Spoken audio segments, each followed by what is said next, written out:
Hello, अजून येतोय का? हो येतोय.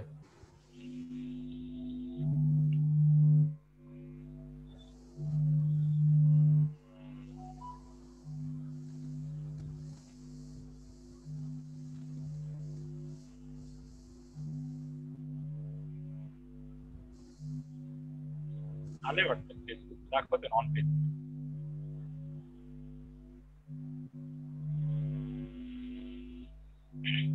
नमस्कार, मी नारायण मंगलारम, कृतीशील शिक्षक महाराष्ट्र अर्थात ऍक्टिव्ह टीचर्स महाराष्ट्र ATM आणि निशंक भारत या दोन्ही परिवाराच्या वतीने आयोजित करण्यात येत असलेल्या शिक्षण संवादाच्या 23व्या पुष्पामध्ये आपल्या सर्वांचे मनपूर्वक हार्दिक स्वागत करतो. आज आपल्या सोबत संवाद साधण्यासाठी आहेत आपल्या कृतीशील शिक्षक महाराष्ट्र परिवाराचे राज्य संयोजक, राष्ट्रीय पुरस्कार विजेते शिक्षक, राष्ट्रीय ICT पुरस्कार विजेते शिक्षक असे आदरणीय विक्रम सर. सर्वप्रथम मी विक्रम सरांचं आजच्या या शिक्षण संवाद पुष्पा 23व्या मध्ये आपले सर्वांच्या वतीने हार्दिक स्वागत करतो. स्वागत आहे विक्रम सर. धन्यवाद. आपल्याच परिवाराचा कार्यक्रम आणि आपल्या परिवारातला बाप माणूस आज आपल्या सोबत आहे, ही आपल्या सर्वांसाठी अतिशय आनंदाची गोष्ट आहे. तसं आपल्या सर्वांच्या दृष्टीने ते परिचित आहेतच, पण कार्यक्रमाची एक औपचारिकता म्हणून मी थोडक्यात विक्रम सरांचा परिचय आपल्याला आजच्या या कार्यक्रमाच्या सुरुवातीला करून देतो. जसं मी सुरुवातीला सांगितलं त्या पद्धतीने विक्रम सर हे 2017चे राष्ट्रीय शिक्षक पुरस्कार विजेते आहेत.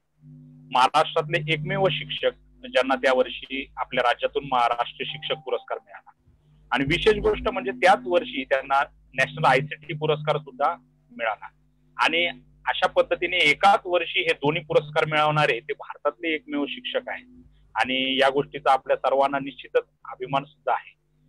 त्याहूनही सर्वात मोठी गोष्ट म्हणजे ते आपल्या या कृतीशील शिक्षक महाराष्ट्र ATM परिवाराचे राज्य संयोजक सुद्धा आहेत. म्हणजे म्हणतात ना की चांगले लोक असावेत, हा एक आनंदाचा भाग असतो आणि ती चांगली लोक आपले असावे हा तो आनंद द्विगुणित करणारा प्रसंग. तसं खऱ्या अर्थाने एक आदर्श, एक उपक्रमशील कृतीशील शिक्षक असे असणारे विक्रम सर हे आपले आहेत, आपल्या राज्य संयोजक सुद्धा आहेत. त्याचबरोबर त्यांनी बालभारतीमध्ये पाठ्यपुस्तक निर्मिती मंडळाचे सदस्य म्हणून सुद्धा काम केलेलं आहे. आर्ट इंटिग्रेटेड लर्निंग या NCERTच्या प्रोजेक्टसाठी ते नॅशनल लेवल मास्टर ट्रेनर सुद्धा आहेत. अशा विविध भूमिका बजावत असताना विक्रम सर यांनी आपल्या कृतीशील शिक्षक महाराष्ट्र परिवाराच्या वतीने राज्यभर हा एक उपक्रमशील असा शिक्षकांचा गट सुद्धा बांधण्याचं काम केलेलं आहे. तर ही सगळी खूप मोठी गोष्ट आपल्या सर्वांसाठी आहे. आणि या मंचाच्या माध्यमातून आज ते आपल्या सर्वांसोबत संवाद साधायला या ठिकाणी आलेले आहे. खऱ्या अर्थाने आपल्या गटावर चर्चा झाली तसं जिथे कमी तिथे आम्ही अशी भूमिका नेहमीच विक्रम सरांची राहिलेली आहे. आपत्ती व्यवस्थापन असं म्हणू शकतो. तर खरा तर सुरुवात ज्योतिताईंनी केल्यानंतर या शिक्षण संवादाचं शेवट विक्रम सरांकडनं करायचं आपलं नियोजन होतं. पण मी म्हटलं ते जिथं कमी तिथं आम्ही, त्यामुळं आज आपल्या परिवाराची गरज ओळखून विक्रम सर या ठिकाणी आपल्या बरोबर संवाद साधण्यासाठी उपस्थित झालेले आहे. तर असे सगळा आणखी खूप परिचय त्यांचा खूप मोठा देता येईल, हे मी काही मोजकेच मुद्दे या ठिकाणी उपस्थित केलेले आहेत. तरी खूप वेळ आपला न घेता मी लगेचच आपल्या या विषयाकडे जातो. आजचा आपला विषय आहे कोरोना नंतरचे शाळा आणि शिक्षण. तर पुन्हा एकदा मी सर्वांच्या वतीने विक्रम सर आपलं या आजच्या शिक्षण संवादामध्ये हार्दिक स्वागत करतो. नमस्कार विक्रम सर. धन्यवाद. सर्वात प्रथम जिथं कमी तिथं आम्ही असं न म्हणता मलाही या स्टेजवरती, कारण मी जरी राज्य संयोजक असलो तरी सगळ्या गरजा ओळखून प्रत्येकाची योग्य वेळ पाहून त्या प्रत्येक मान्यवराला या शिक्षण संवादामध्ये मी निमंत्रित करण्याचा प्रयत्न केला होता. आणि मी मागच्या आठवड्यापूर्वीच बोललो होतो की मी 23 तारखेला येईल, आणि तो योगायोग पण असा आला की आज मला आपल्या समोर संवाद साधण्यासाठी मला संधी मिळते. त्याबद्दल मी परिवाराचे या ठिकाणी धन्यवाद देऊ इच्छितो. नमस्कार. यूं ही नहीं मिलती राह मंजिल को, एक जुनूसा दिल में जगाना पड़ता है. यूं ही नहीं मिलती राह मंजिल को, एक जुनूसा दिल में जगाना पड़ता है. पूछा चिड़िया से कैसे बना आशियाना, तो बोली भरनी पड़ती है उड़ान बार बार और तिनका तिनका उठाना पड़ता है. भरनी पडती है उडान बार बार और तिनका तिनका उठाना पडता है. आता तिनका तिनका म्हणजे राज्याच्या कानाकोपऱ्यातनं एक एक रत्नाला शोधून आणत असा परिवाराची बांधणी करणारे विक्रम सर आज आपल्या सर्वांच्या सोबत आहेत. ही खरं म्हणजे आपल्या सर्वांसाठी अतिशय आनंदाची बाब आहे. आणि ते एक अत्यंत महत्वाच्या विषयावर आपल्याशी आज या ठिकाणी संवाद साधणार आहे. कोरोना ज्या समस्यांनी म्हणजे आपण असं म्हणू शकतो या शिक्षण संवादाच्या मालिकेची निर्मितीच या कोरोना या संकटामुळे झालेली आहे. आणि या कोरोनाच्या काळामध्ये किंवा कोरोनाच्या नंतर आपण एक शिक्षक म्हणून काय करणार आहोत, कशा पद्धतीने आपण या संकटाला सामोरे जाणार आहोत, या विषयाच्या अनुषंगाने आपण या शैक्षणिक संवादाची मालिका पुढे नेत आहोत. तर आज या मालिकेतल्या एक अत्यंत महत्वाच्या टप्प्यावर आपल्याशी संवाद साधायला विक्रम सर आलेले आहेत. तर एकदम सुरुवातीलाच मी या ठिकाणी विक्रम सरांना या संकटाच्या निमित्ताने विचारू इच्छितो की आता आपण पाहतोय की कोरोनाचं भीषण संकट आहे आणि प्रत्येक ठिकाणी बोललं जाते जगातले जेवढी काही क्षेत्र आहेत त्या सगळ्या क्षेत्रांची विभागणी कोरोना पूर्वीचं आणि कोरोना नंतरचं, म्हणजे औद्योगिक क्षेत्र असेल तर कोरोना पूर्वीचं औद्योगिक क्षेत्र, कोरोना नंतरचं, अगदी राजकीय क्षेत्र असेल तरी तसंच बोललं जाते.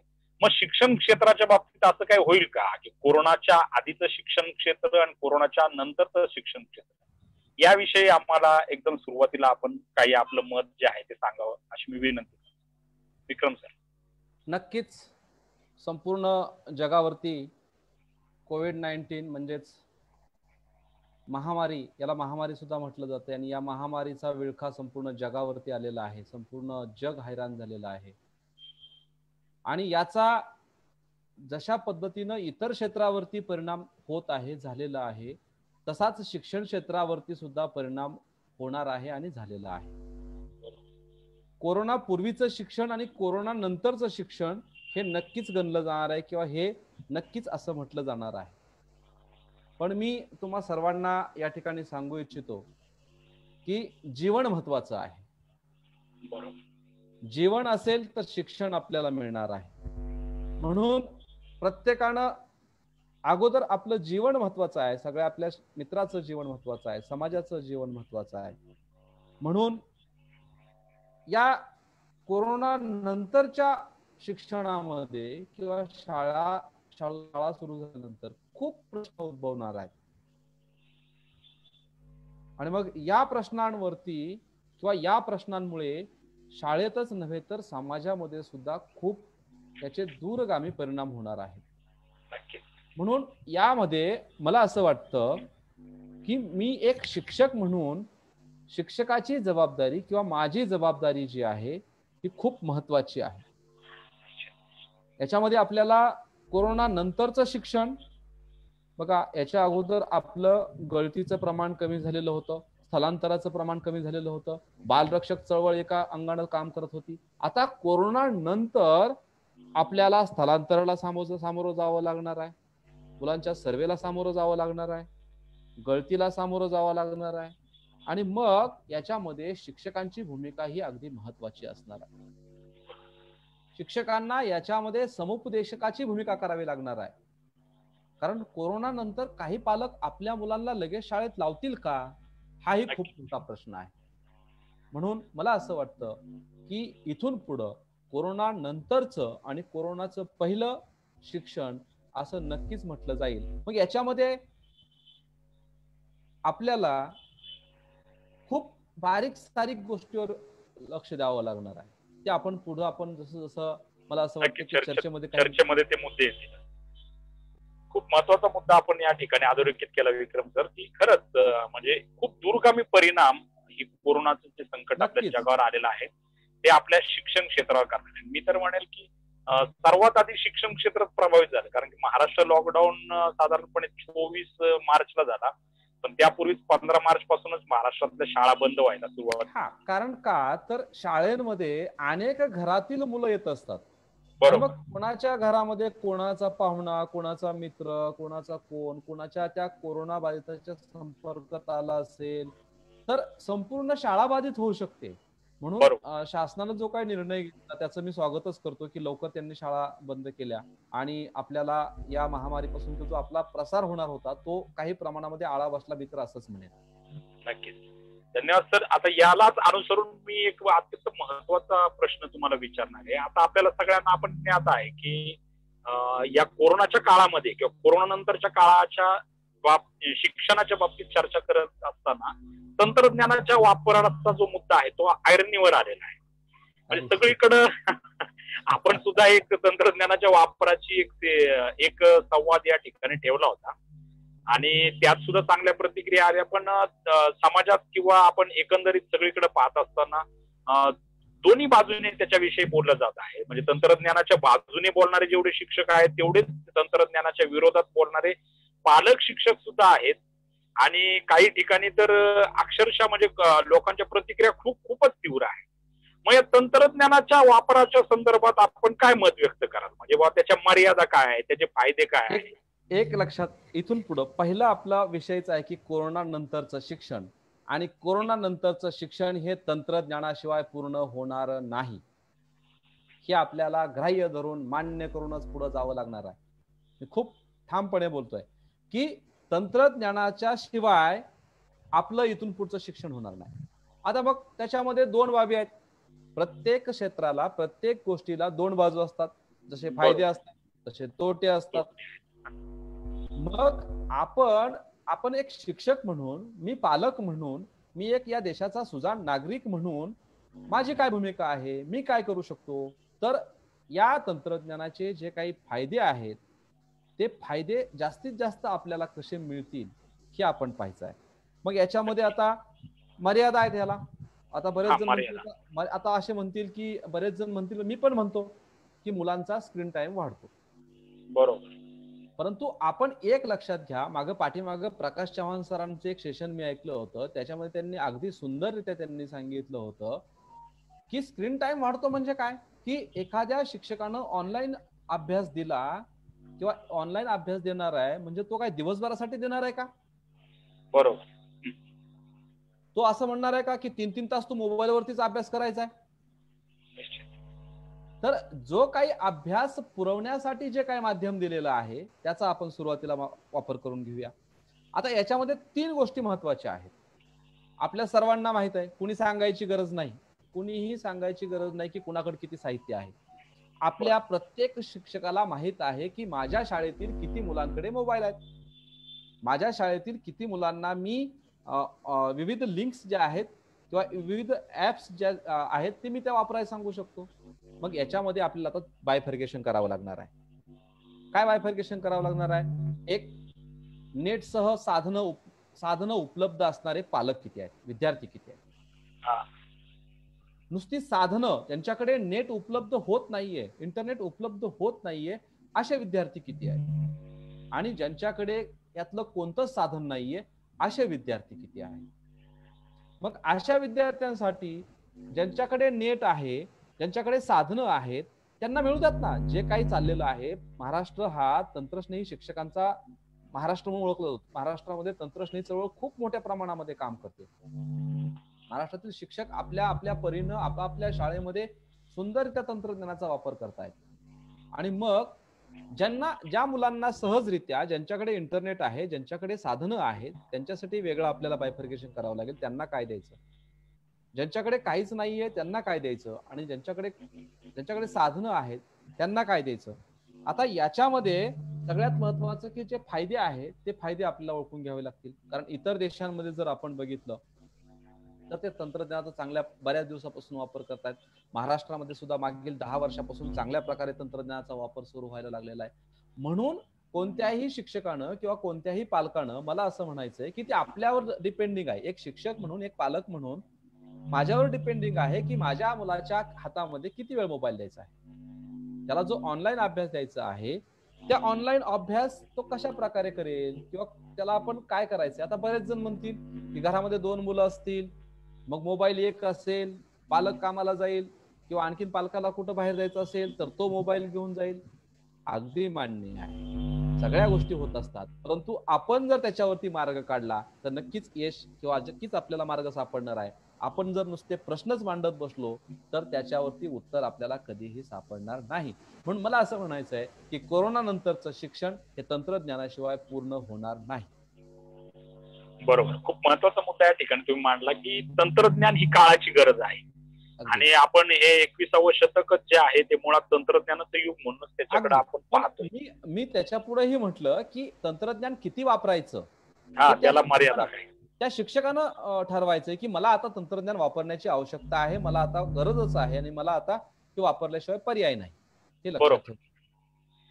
विक्रम सर, आपण खूप महत्वाचा मुद्दा या ठिकाणी मांडला की तंत्रज्ञानाची आवश्यकता आहे पण त्याला मर्यादा आहेत आणि त्याचा वापर किती प्रमाणात करायचा हे आपण ठरवलं पाहिजे.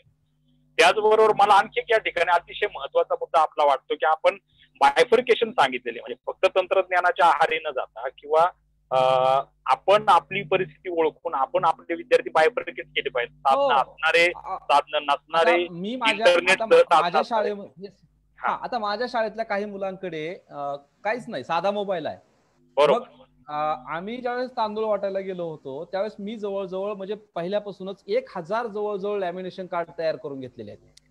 त्याच्यावरती बेरजेची सुरेश भारती सरांची मराठी शाळा त्याच्यावरून त्यांनी मला दिलेली आहेत. मी त्यांचं नामोल्लेख या ठिकाणी करू इच्छितो कारण त्या माणसाचं, सुरेश भारतीचं महाराष्ट्राच्या चळवळ सुरू करण्यात मोठं योगदान आहे.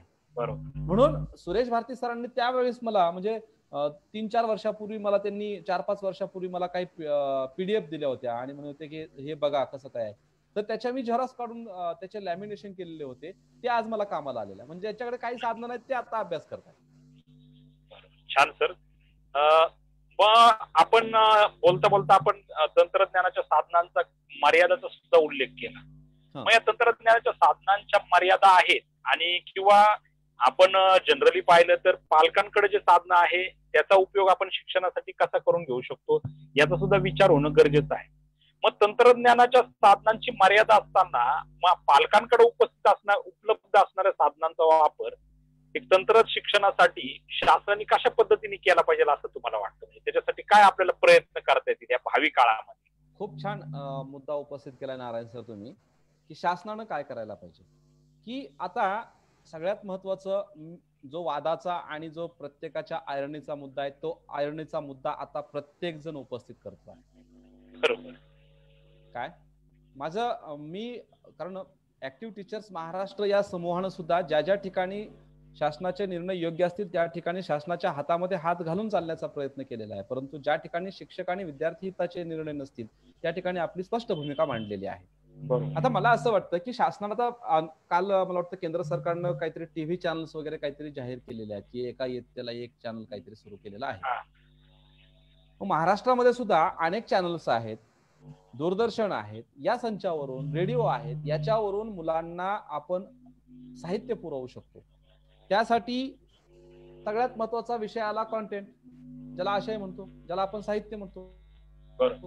बालचित्रवाणी ही संस्था, या संस्थेचं आपल्याला पुनर्बांधणी किंवा पुनर्गठन करणं खूप गरजेचं आहे मला वाटतं. कारण बालचित्रवाणी ज्या काळामध्ये कसलीही सुविधा नव्हती त्या काळामध्ये मुलांचे व्हिडिओ रेकॉर्डिंग करून ते प्रत्येक शाळेमध्ये ते पोहोचवायचे. मग ऑडिओ रूपामध्ये असेल, काही व्हिडिओ स्वरूपामध्ये असेल. आणि त्याच्याही पुढे जाऊन मला असं म्हणायचं आहे की मी ज्या संस्थेमध्ये सुरुवातीला प्रशिक्षण घेतलं, एक लक्षात घ्या, महाराष्ट्र राज्य दृकश्रवण शिक्षण व प्रशिक्षण संस्था, त्या संस्थेची सुद्धा आज मला गरज वाटते. नक्कीच. कारण महाराष्ट्र राज्य दृकश्रवण शिक्षण आणि प्रशिक्षण संस्थेमध्ये माझ्यासारखे हजारो शिक्षक त्या ठिकाणी तंत्रज्ञान शिकून गेलेले आहेत. व्हिडिओ निर्मिती कशी करायची किंवा तंत्रज्ञान कसं वापरायचं, म्हणून या दोन्ही संस्थांचं पुनर्बांधणी शासनानं करायला पाहिजे. याच्या माध्यमातून आपल्याला दर्जेदार असं साहित्य निर्माण करता येईल आणि दर्जेदार साहित्य निर्माण करून आपण विविध चॅनल्सद्वारे, विविध ज्या हे आहेत वृत्तवाहिन्या आहेत, रेडिओ आहे, याच्याद्वारे आपण किंवा वेगवेगळी सोशल मीडिया आहे, याच्याद्वारे सुद्धा आपण हे साहित्य आपण सरकारनं एक जबाबदारी घेऊन ते प्रत्येक शाळेपर्यंत, प्रत्येक पालकापर्यंत पोहोचवायला हवं असं मला वाटतं. नक्कीच विक्रम सर, आपण एक अतिशय महत्वाचा मुद्दा या ठिकाणी उपस्थित केला.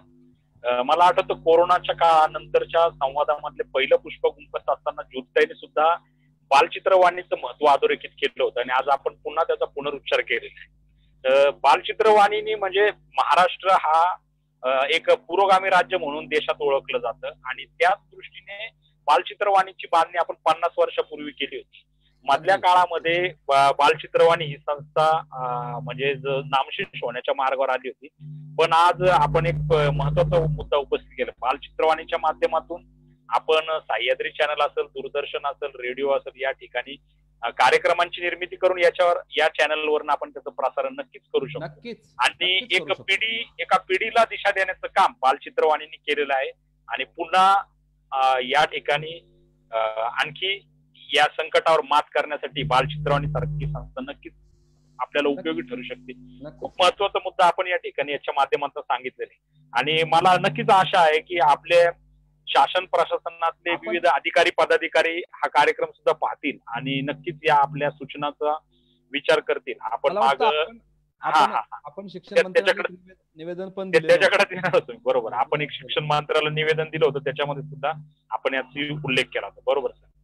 तर पुढे जाताना मी असं आपल्याला विचारू इच्छितो, आता गेल्या 2 महिन्यापेक्षा जास्त काळ शाळा महाविद्यालय आणि एकंदरीत शिक्षण व्यवस्था जी आहे ती ठप्प आहे. आता ऑनलाईन शिक्षण चालू आहे बंद आहे या वादात आपण न पडता आपल्याला आता याच्याकडे जायचं नाही. मी नेहमी आता जिथं कुठं चर्चा होत असते तिथं हा मुद्दा आवर्जून मांडत असतो की दैवयोगाने शैक्षणिक वर्षाच्या शेवटी की जेव्हा इतकं जास्त शैक्षणिक नुकसान आपलं झालं नाही किंवा एवढी अडचण आली नाही, अशा काळी कोरोनाचं संकट आलं, त्याच्यामुळे आपल्याला त्याच्या बाबतीत शैक्षणिक नुकसान जास्त झालंय असं काही वाटत नाही. पण तरी पण मोठे वर्ग असतील त्यांच्या दृष्टीने मात्र शिक्षण व्यवस्था ठप्प झालेली. मग अशा वेळी हे सगळं कधी सुरळीत होईल असा एक तुमचा काय अंदाज आहे? म्हणजे आता त्यावेळेस सांगताना मी आणखी एक महत्वाचा मुद्दा सरांच्या विषयी सांगण्याचा राहून गेला की सध्याच्या शालेय शिक्षण मंत्र्यांच्या ज्या थिंक टँक आहे त्याच्यामध्ये सुद्धा विक्रम सरांचा सहभाग आहे. आणि कोरोनाच्या संकटानंतर सुद्धा मला वाटतं 2 किंवा 3 मीटिंग ज्या आहेत या थिंक टँकच्या झालेल्या आहेत ऑनलाईन, तर त्याच्यामध्ये सुद्धा विक्रम सरांनी सहभाग घेतलेला आहे. त्यामुळे मग त्याच्या दृष्टीने कधी सुरू होतील सुरळीत, आणि सुरळीत सुरू होण्याच्या दृष्टीने मग शासनाने काय केलं पाहिजे? आपण आता सांगितलं की आपण एक निवेदन सुद्धा शासनाला दिलेलं आहे. मग सुरू कधी होतील एक अंदाज, आणि त्या सुरू होण्याच्या दृष्टीने सुरळीतपणे लवकरात लवकर सुरू होण्याच्या दृष्टीने आपण काय केलं पाहिजे, शासनाने काय केलं पाहिजे? खूप महत्वाचा प्रश्न आहे नारायण सर हा. शाळा सुरू कधी होतील, शाळा सुरू कधी होतील हे आता तरी सांगणं, मला तरी सांगणं अशक्य आहे. बरोबर. परंतु आपण एक अंदाज बांधू शकतो की शाळा जूनला सुरू होत नाही, कारण कोरोना बाधितांची संख्या झपाट्यानं वाढत आहे. बरोबर. ग्रामीण भागामध्ये कोरोना आता पोहोचायला लागलेला आहे. आणि मग अशा काळामध्ये शाळा जूनला तर काही सुरू होत नाहीत, जुलैला पण काही सुरू होत नाही. जरी शासन म्हटलं तरी शाळा जून आणि जुलैपर्यंत तरी सुरू होणार नाहीत असं मला तरी वाटतं. परंतु हे अनिश्चित आहे. म्हणजे मला असं वाटतं म्हणून मी म्हटलं, परंतु मी माझी शाळा जी आहे चालवू शकतो. माझी शाळा जूनला सुरू होऊ शकते, कारण ज्या ठिकाणी 2 वर्ग आहेत, पट कमी आहे, 2 शिक्षक आहे, मी माझ्या ठिकाणी मुलांचं फिजिकल डिस्टन्स हे अबाधित राखून मी नियोजन करू शकतो. परंतु हे सगळ्याच शाळांमध्ये पूर्ण होऊ शकत नाही. इथं मध्येच मी एक मुद्दा उपस्थित करू इच्छितो सर. म्हणजे आपण जे मानताय, म्हणजे शासनाचं असं काही धोरण आहे का की काही भागातल्या शाळा सुरू करायच्या आणि काही भागातल्या नाही, असं म्हणजे समजा? मला याबद्दल काही कल्पना नाहीये. शासनाचा काय निर्णय माझ्यापर्यंत, मला काय, मी जे पेपरमध्ये बातम्या ऐकू आहे तेवढ्याच आहे. परंतु आमच्या ज्या काही मीटिंग मध्ये चर्चा होत आहेत त्या या ठिकाणी मी काय बोलू शकत नाही. हा, बरोबर. एक गोष्ट सांगू शकतो की जर आपल्याला शाळा सुरू करायच्याच असतील तर आता शासनानं जे रेड झोन, येलो झोन आणि ग्रीन झोन असे झोन केलेले आहेत. तर या झोन मध्ये, आता ग्रीन झोन मध्ये माझी बंडगर वस्ती सारखी शाळा आहे, की तुमची गोपाळवाडी सारखी शाळा आहे, किंवा आणखीन दुसरी कोणाची छोटी शाळा आहे, त्या ठिकाणी तो शिक्षक किंवा ते शिक्षक हे चांगल्या प्रकारे करू शकतात. अशी आहे पुन्हा की शिक्षक दुरून त्या शाळेत जाणार, आता कधीतरी जावं लागणारच आहे. आतापर्यंतची कारण तर आपण सांगू शकतो की मग आता शिक्षक इथे येणार, मग आम्ही बाहेर जाणार, मग शहरातून जाणार. ठीक आहे, आपण 4 लॉकडाऊन, आपण टाळेबंदी आपण बघितलेली आहे. आता याच्या पुढे शासन काय निर्णय घेते ते आता 30 तारखेलाच आपल्यालाही समजेल. परंतु सगळ्यात महत्वाची एक गोष्ट आपण लक्षात घेतली पाहिजे की शाळा ह्या ग्रीन झोन, येलो झोन आणि रेड झोन, आता शासनाने ठरवायचंय की कुठली शाळा आपण लवकर चालू करू शकतो, त्यानंतर आपल्याला काही अशा गोष्टी कराव्या लागणार आहेत की शाळेमध्ये सर्व सुविधा उपलब्ध करून द्याव्या लागणार आहेत. मी आपल्या निवेदनात मी जे शिक्षण मंत्री, मुख्यमंत्री आणि सगळ्यांना निवेदन जे दिलेलं आहे विरोधी पक्ष नेत्यांना, त्याच्यामध्ये मी या मुद्द्याचा उल्लेख केलेला आहे की शाळेमध्ये सगळ्यात महत्वाचं स्वच्छ आणि मुबलक पाण्याची सुविधा उपलब्ध करणं ही खूप महत्वाची बाब. अत्यंत महत्वाचं. पाणी नाही, हात धुणार कुठं मुले? आज माझ्यासारख्या शाळेमध्ये, म्हणजे मी इतका शिक्षक बोलत असताना सुद्धा माझ्या शाळेमध्ये मी कसं पाणी आणत होतो, आता माझ्या शाळेमध्ये ग्रामपंचायतने पाण्याची सुविधा केली आहे पाठीमागे लागून. म्हणून मला प्रश्न सुटलेला आहे. परंतु महाराष्ट्रामध्ये हजारो लाखो शाळा अशा आहेत की त्या ठिकाणी मुलांना पिण्यासाठी वापरण्यासाठी पाणी नाही, मुबलक पाणी नाही. मग अशा ठिकाणी शासनाची भूमिका बनते की त्या शाळेमध्ये मुबलक पाणी पुरवणं. दुसरी गोष्ट, हात धुण्यासाठी सॅनिटायझर पोचवणं, हात पुसण्यासाठी, धुण्यासाठी. जर तुम्ही सॅनिटायझर पोचवू शकत नसाल तर साबण पोचवणं. त्यानंतर सगळ्यात महत्वाचं, आपण जो शाळेमध्ये शालेय पोषण आहार देणार आहोत शाळा भरल्यानंतर किंवा सुरू होतील त्यावेळेस, तो खूप मोठा मुद्दा उपस्थित होणार आहे. आणि मग हा शालेय पोषण आहार देत असताना त्याची काळजी घेणं, त्याची पथ्य पाळणं, या सगळ्या बाबींचा आपल्याला या ठिकाणी विचार करावा लागणार. आणि त्याच्याबरोबरच जर शासनानं पाठीमागं दुष्काळी भागातील काही विद्यार्थ्यांसाठी इम्युनिटी पॉवर वाढवण्यासाठी दुष्काळी भागामध्ये पूरक आहार दिला होता, केळी आणि अंडी वगैरे, तर असा केळी आणि अंडी हे सुद्धा देण्याचं आपण मी शासनाकडे मागणी केलेली आहे किंवा निवेदन दिलेलं आहे. आणि ह्या जर बाबी केल्या तर पुढील भविष्याच्या काळामध्ये आपल्याला शाळा हे सुरू होतील. पण एक लक्षात घ्या, आता याच्यामध्ये आपल्याला शिक्षकाची जबाबदारी खूप महत्वाची आहे. ज्या ठिकाणी शाळा छोट्या आहेत ते ठीक आहे, पण ज्या ठिकाणी मोठ्या शाळा आहेत त्या ठिकाणी कसं, शहरी भागातील शाळा आहेत त्या ठिकाणी कसं, त्यातही जर एखाद्या मुलाच्या घरामध्ये, कुटुंबामध्ये कोण कोरोना बाधित झालेला असेल तर तो मुलगा शाळेत आल्यानंतर इतर मुलांनी किंवा इतर समाजानं त्याला सामावून घेतलं पाहिजे. मग तो सामावून घेण्यासाठी काय केलं पाहिजे, त्याचा एक तर दुसरे पालक शाळेत पाठवणार नाहीत मुलांना आपल्या, किंवा जर त्याला येऊ नको म्हटलं तर तो शिक्षणापासून वंचित राहू शकतोय. म्हणून शिक्षक, पालक आणि प्रशासन यांची खूप मोठी जबाबदारी आहे की समाजामध्ये, पालकांमध्ये, विद्यार्थ्यांमध्ये समुपदेशन करणं, कोरोनाच्या संदर्भामध्ये जनजागृती करणं हे शाळा भरण्यापूर्वी करावं. असे काही व्हिडिओज तयार करावेत असेही मी या ठिकाणी नमूद केलेलं आहे. खूप छान विक्रम सर, आपण काही अत्यंत महत्वाचे मुद्दे या प्रश्नाच्या उत्तराच्या माध्यमातून या ठिकाणी मांडले. तरी पण मला पण आणखी चर्चा पुढे घेऊन जात असताना आपल्याला सांगावं वाटतं की कालच म्हणजे आमचे एक मित्र आहेत सचिन बुतारे नावाचे, तर सहज आता आपण शिक्षक असल्यामुळे सगळीकडे आता आपल्याला एक अतिशय प्रामुख्याने सामोरं जावं लागणार. किंवा आजच सकाळी मी माझ्या शाळेतल्या एका पालकाला फोन केला तर त्यांचा पहिला प्रश्न हा चालला की शाळा कधी सुरू होणार. आणि हे जरी असलं तरी पण प्रचंड भीती प्रत्येकाच्या मनात आहे या महामारीची. आपण त्याच्या विविध बातम्या वाचतोय की हजारो किलोमीटर मुलगा चालत आला आणि त्याच्या आई वडिलांनी, आईने आणि भावानी त्याला घरात प्रवेश घेण्यापासून म्हणजे प्रवेश द्यायला नकार दिला, भीती पापोटी.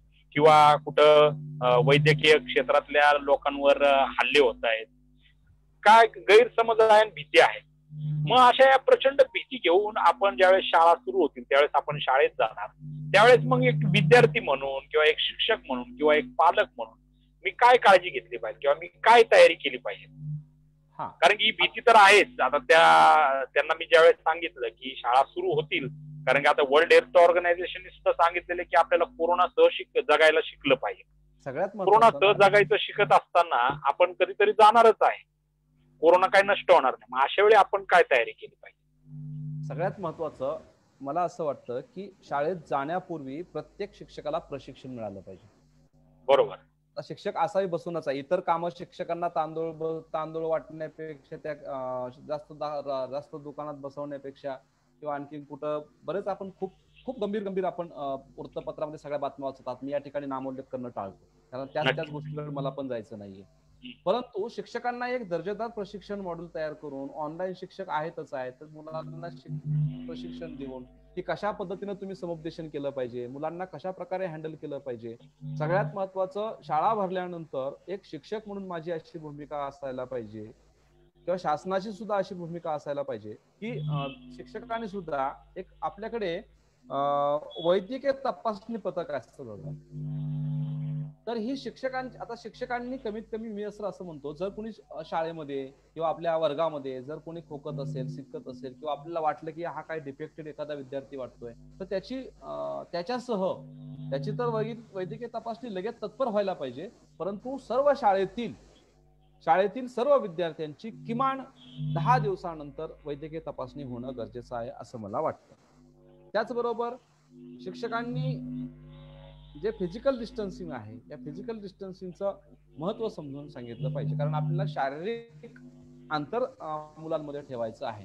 मग आता ज्या ठिकाणी कमी पट आहे त्या ठिकाणी आपल्याला शक्य आहे. आज कुठल्या तरी लोकसत्तामध्ये पण तुम्ही बातमी वाचली असेल, मी पण आज बातमी वाचली की शाळा भरवताना सोमवार, मंगळवार, बुधवार अमक्या अमक्या इयत्ता, बुधवार, गुरुवार, शुक्रवार अमक्या अमक्या इयत्ता. तर ते नियोजन प्रत्येक तो शिक्षक करू शकतो.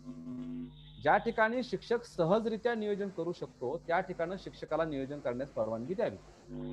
जिल्हा प्रशासनाची परवानगी घेऊन त्या स्थानिक शाळा व्यवस्थापन समिती असेल किंवा पालक जनजागृती असेल, याच्यामध्ये आपण काही एनजीओची सुद्धा मदत घेऊ शकतो की ज्या एनजीओ आरोग्य क्षेत्रामध्ये काम करत आहेत किंवा सामाजिक क्षेत्रामध्ये काम करत आहेत, ज्या समुपदेशनाचं काम करत आहेत, अशा सगळ्यांचा, कारण आता आपण त्याच्याकडे बघण्याचा वेळ नाहीये की आता हा अमका काम करतोय, तो तमका काम करतोय. महाराष्ट्रामध्ये सुद्धा खूप, जसं आपण ऍक्टिव्ह टीचर्स महाराष्ट्र म्हणून जो काम करतो, तसंच महाराष्ट्रामध्ये आणखीन गट काम करतायत.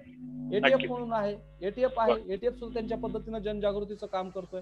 म्हणजे महाराष्ट्रामध्ये असे अनेक शिक्षकांचे गट आहेत, अशा अनेक एनजीओ आहेत.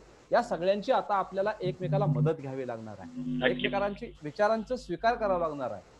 विरोधाला विरोध करून चालणार नाही. जर आपण विरोधाला विरोध करत बसलो तर आपलं भविष्यातलं शिक्षण जे आहे, हे भविष्यातलं शिक्षण, कोरोनानंतरचं शिक्षण हे खूप वाईट परिस्थिती होईल असं मला वाटतं. म्हणून आपण आता इथून पुढं एकमेकांच्या विचारांचं आदान प्रदान करून या ठिकाणी आपल्याला आता पुढे जावं लागणार आहे. पालकांचं आणि शिक्षकांचं समुपदेशन करणं गरजेचं आहे, त्यांना योग्य माहिती मिळणं गरजेचं आहे, प्रत्येक मुलाला समुपदेशन करणं गरजेचं आहे असं मला वाटतं. हा बोला सर, आवाज येतोय? हो येतो बोला. हा बोला. हा सर, खूप तुम्ही महत्वाचा मुद्दा मांडला की संकट भीषण आहे आणि त्याच्यावर मात करण्यासाठी आपल्याला सर्वांनाच एकत्र यावं लागणार आहे. शासनाला पुढाकार घ्यावा लागणार, कारण शासनाला पुढाकार घ्यावा लागणारच आहे. त्याचबरोबर एक शिक्षक म्हणून, एक पालक म्हणून आपल्याला सुद्धा त्याच्यात पुढाकार घ्यावा लागणार आहे आणि हातात हात घालून आपल्याला या संकटावर मात करावं लागणार. हा सर, काय बोलत होता आपण? अशा महाराष्ट्रामध्ये एनजीओ मुथा फाउंडेशन आहे, आय फाउंडेशन आहे, अशा खूप संस्था आहेत, एनजीओ आहेत. त्यांची या ठिकाणी आता प्रत्येकाला आपल्याला मदत घ्यावी लागणार आहे की नक्की त्यांच्याकडे काय आयडिया आहेत. आणि सगळ्यात महत्वाचं आपल्याला एक लक्षात ठेवावं लागणार आहे की आता आपण फक्त बोलतोय की जिल्हा परिषदच्या शाळांबद्दल, संस्थेच्या शाळांबद्दल. ज्या ठिकाणी निवासी शाळा आहेत त्या ठिकाणी काय, निवासी शाळा, समाज कल्याणच्या शाळा आहेत, आश्रम शाळा आहेत, सरकारी अनुदानित निवासी शाळा आहेत, त्या ठिकाणची सुद्धा परिस्थिती खूप गंभीर असणार आहे. मग त्या ठिकाणच्या शिक्षकांना सुद्धा तुम्ही त्या ठिकाणी योग्य समुपदेशन करणं एवढंच आता एक आपल्यासमोर पर्याय आहे. आणि फिजिकल डिस्टन्सिंगचं योग्य काटेकोरपणे पालन करणं. आणि जे काही केंद्र सरकारनं ज्या काही कोविड-19च्या ज्या काही पूरक मार्गदर्शक सूचना ज्या दिलेल्या आहेत त्या सूचनांचं पालन करणं आणि करून घेणं, याच्याशिवाय आपल्याला पर्याय नाही. नक्कीच सर, खूप महत्वाचा. आणि आपण एक तेव्हापासून एक महत्वाचा शब्द पण वापरतात, फिजिकल डिस्टन्स. याचा सुद्धा खूप चांगला वापर आपण केला पाहिजे. कारण सोशल डिस्टन्सिंग म्हणजे काळ असा आहे की आपल्याला म्हणजे सोशली आपल्याला जवळ येण्याची गरज आहे, पण फिजिकली आपल्याला अंतर राखलं पाहिजे. नक्कीच. तर पुढे जाताना मी आपल्याला विचारू इच्छितो की आता सध्या कोरोनाचा अजून काळ चालूच आहे. लॉकडाऊनचं चौथा लॉकडाऊन सध्या चालू, चौथी टाळेबंदी आपण आपल्या महाराष्ट्रात आणि देशामध्ये अनुभवत आहोत. या काळामध्ये, या 4 लॉकडाऊनच्या काळामध्ये काही शैक्षणिक नुकसान आपलं झालेलं आहे. भविष्यात आपण जसं सांगितलं, आता आपणच उल्लेख केला की कधी शाळा सुरू होतील हे सांगता येत नाही, पण जून मध्ये शाळा सुरू होण्याची शक्यता खूप कमी दिसते. म्हणजे तिथं सुद्धा आपल्याला काही शैक्षणिक नुकसानाला पुढच्या वर्षाच्या मध्ये सुद्धा सामोरं जावं लागू शकतं. मग अशा वेळी हे शैक्षणिक नुकसान टाळण्यासाठी म्हणून आपण काय तयारी केली पाहिजे? मग एक शिक्षक म्हणून परत एकदा पुन्हा एकदा एक शिक्षक म्हणून, पालक म्हणून, विद्यार्थी म्हणून काय तयारी केली पाहिजे आणि शासनाने काय भूमिका याच्या बाबतीत घेतली पाहिजे? जसं आज तुम्ही लोकसत्ता मधल्या एक आदरणीय संचालक साहेबांच्या हवाल्याने दिलेल्या बातमीत तसा उल्लेख केलेला आहे की काही समजा अभ्यासक्रम कमी करण्याबाबतीत विचार चालू आहे, असं काय म्हणजे आज आपण काय तयारी केली पाहिजे? एक लक्षात घ्या की मी सुरुवातीला चर्चा सुरू करण्याच्या अगोदरही म्हटलं की जगणं महत्वाचं आहे. बरोबर. शाळा सुरू होईल, अभ्यासक्रम संपेल, मुलांचं नुकसान होईल, उगाच पॅनिक व्हायची गरज नाहीये. तसंही मार्च पर्यंत आपण आपला अभ्यासक्रम संपवलेला आहे. मुलांना अध्यापन आपण केलेलं होतं. फक्त राहिलं काय होतं की मुलांची संकलित चाचणी घ्यायची राहिलेली होती.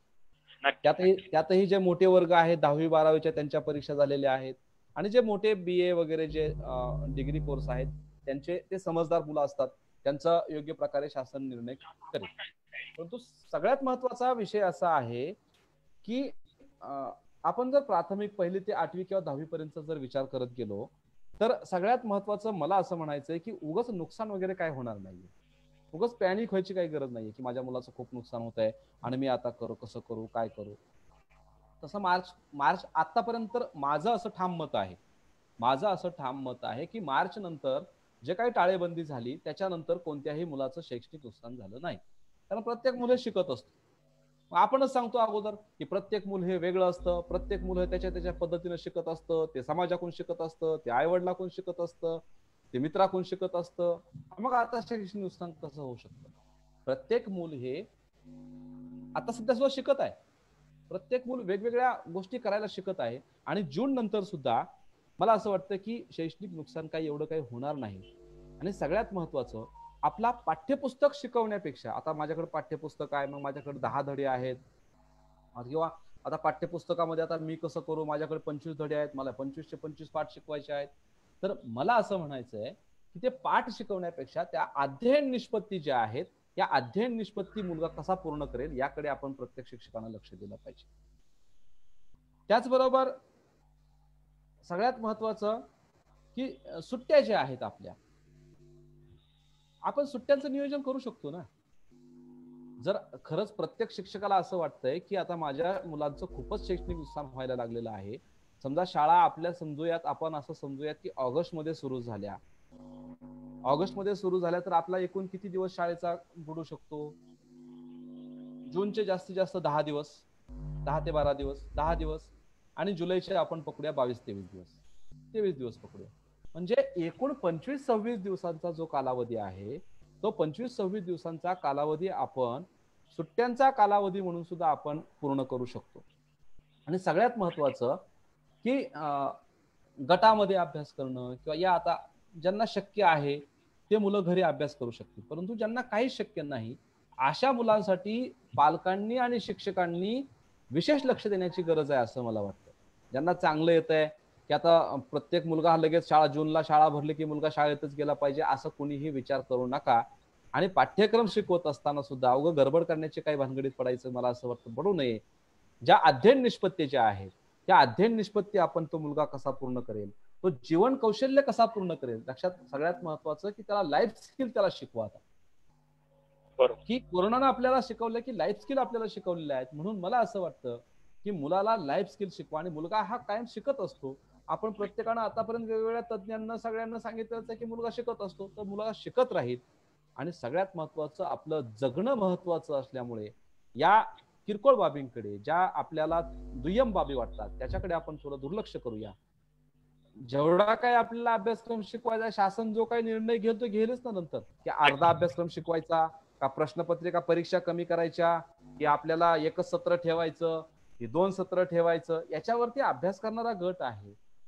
त्याचबरोबर मला तर असं वाटतं की प्रत्येक शिक्षकाला स्वातंत्र्य दिलं पाहिजे. समजा ज्या ठिकाणी आहे पट कमी आहे त्या ठिकाणी शिक्षकाला कसलीच अडचण नाही त्याच्या पद्धतीने त्याला घेऊ द्या. ज्या ठिकाणी शिक्षकाला खरीच अडचण आहे त्या ठिकाणी सर्वजण एकत्र येऊन त्याला मदत करूया. म्हणून असं काही पॅनिक व्हायची काही गरज नाही, असं काही टेन्शन घ्यायची काही गरज नाही. आणि प्रश्न तो जून नंतरचा तो आपण सर्वजण सोडू शकतो एवढा मला विश्वास आहे. नक्कीच विक्रम सर, अतिशय महत्वाचा मुद्दा मला वाटतं हे उत्तर देत असताना खूप महत्वाचा. हे आपलं मानसशास्त्रीय दृष्ट्या सुद्धा आपण एक शिक्षक म्हणून, पालक म्हणून, विद्यार्थी म्हणून आपण समजून घेतलं पाहिजे की एवढं पॅनिक होण्याची गरज नाहीये. शिक्षण तर महत्वाचं आहे, पण त्याहीपेक्षा जीवन जास्त महत्वाचं आहे. आणि या 2-4 महिन्याच्या कालावधीत जे नुकसान होणार आहे त्याची भरपाई आपल्याला, जर आपण आपलं आरोग्य सांभाळलं, जीवन सांभाळलं, तर आपण नक्कीच भरून काढू शकतो. खूप महत्वाचा मुद्दा मला हा वाटतो. तर पुढं ही चर्चा अशीच पुढे नेत असताना मी आपल्याला विचारू इच्छितो की असं तर काही नाही ना की तंत्रज्ञान, आता आपण म्हणत होतो की तंत्रज्ञान म्हणजे मी जसं सांगितलं की 21वे शतक हे तंत्रज्ञानाचं युगच आहे. आणि आपण सर्वजण अप्रत्यक्षरित्या तंत्रज्ञान आजही वापरतो. जसं आपल्याला माहिती आहे की आपण जेव्हा प्राथमिक शाळेत होतो त्यावेळेस आपल्या संपूर्ण शाळेमध्ये सुद्धा एखादा संगणक असेल किंवा नसेल. मी थेट कॉलेजमध्ये ज्यावेळेस गेलो त्यावेळेस मला प्रत्यक्ष संगणक हाताळायला मिळाला. पण आज आपल्या प्रत्येकाच्या जवळजवळ जिल्हा परिषद शाळेत असेल, आश्रम शाळेत असेल, प्रत्येकाला संगणक आपल्याकडे वापरतोय, आपण हाताळायला मिळतोय. आणि तंत्रज्ञान पुढे येणारच होतं. फक्त फरक असा होता की एक समजा 5-10 वर्षांनी तंत्रज्ञानाचा वापर आपल्या शिक्षणामध्ये जास्त झाला असता. पण असं काय आहे का की कोरोनाच्या या संकटामुळं हा 5-10 वर्षाचा कालावधी जो आहे तो 1 वर्षावर किंवा काही महिन्यांवर येऊन ठेवलाय, असं काय आपल्याला वाटतं का? म्हणजे हा जो बदल होता तंत्रज्ञानाच्या वाढत्या वापराचा बदल, तंत्रज्ञानाच्या वाढत्या वापराबद्दल नाही बोलणार, पण तंत्रज्ञानाचं महत्व मात्र आता या कोरोनानं आपल्याला समजून दिलेलं आहे. त्याच्याही अगोदर जर आपण महाराष्ट्राच्या शिक्षण व्यवस्थेचा विचार करायला गेलो तर महाराष्ट्रामध्ये खूप तंत्रज्ञ शिक्षक आहेत, खूप शिक्षक टेक्नॉलॉजी आपल्या वर्गामध्ये वापरत आहेत. विविध व्हिडिओज प्रत्येक शिक्षकांनी निर्माण केलेले आहेत. ज्योती दीपक बेलवले यांचे व्हिडिओज आणि ऑडिओज माझ्यासारखा संपूर्ण महाराष्ट्रातील शिक्षक त्यांचे व्हिडिओज आणि ऑडिओज वापरत आहेत. प्रवीण डाकरे सरांचे व्हिडिओ जे आहेत ते आपण वापरत आहोत. या ठिकाणी जे सुनील आलुरकरांची झेडपी गुरुजी वेबसाईट आपण बऱ्याच दिवस शिक्षकांनी सगळे वापरलेले आहे. आनंद आनेमवाड त्या ठिकाणी पालघरमध्ये चांगलं तंत्रज्ञानाचं काम करत आहे. अशी किती नावं घ्यावी की जे जीवन जाधव बुलढाण्यामधून यवतमाळमध्ये काम करत होते. म्हणजे असे कितीतरी उदाहरणं आपल्याकडे आहेत की तंत्रज्ञानाचा वापर अध्ययन अध्यापनामध्ये करत होते. प्रदीप देवरे हा शिक्षक तंत्रज्ञानाचा वापर अप्रतिमरित्या चांगल्या प्रकारे इंटरनॅशनल कॉन्फरन्स करण्यासाठी करत आहे. छोटी शाळा त्याची जगाच्या पटलावर नेऊन ठेवली. आणि नारायण सर तुम्ही सुद्धा तुमची शाळा जी आहे ती जगाच्या पटलावर नेऊन ठेवली आहे. म्हणजे मला असं वाटत नाही. हा मात्र एक लक्षात घ्या की कोरोनानं तंत्रज्ञानाचं महत्व पटवून दिलेलं आहे. ज्या आपल्याकडे कमजोर बाबी आहेत ना त्या कमजोर बाबी आता तरी शासनानं पूर्ण करायला हव्यात. प्रत्येक शाळेमध्ये मी त्या जे ATM न ऍक्टिव्ह टीचर्स महाराष्ट्रानं जे निवेदन दिलेलं आहे त्या निवेदनामध्ये सुद्धा मी म्हटलेलं आहे की प्रत्येक शाळेला विद्युत जोडणी करा आणि विद्युत जोडणी करून वीज जी आहे ती मोफत द्या. ज्या ठिकाणी तुमचं भविष्य घडतंय, ज्या ठिकाणी देश घडतोय, ज्या ठिकाणी सजान नागरिक घडवायचा आहे त्याच ठिकाणी लाईट नाहीये. क्रांतिक आहे. म्हणून माझं असं म्हणणं आहे की आता आपल्याला जागरूक केलेलं आहे, आपल्याला कळायला लागलं म्हणजे कोरोनानं समजून दिलेलं आहे की तुम्हाला आता तंत्रज्ञानाच्या ज्या काही आवश्यक बाबी आहेत त्या आवश्यक बाबी आता तुम्हाला तुमच्या शाळेमध्ये तुमच्या घरामध्ये पूर्ण करायच्या आहेत. आणि जर तुम्ही पूर्ण करू शकत नसाल तर तुम्हाला खूप मोठ्या अडचणींना सामोरं जावं लागणार आहे.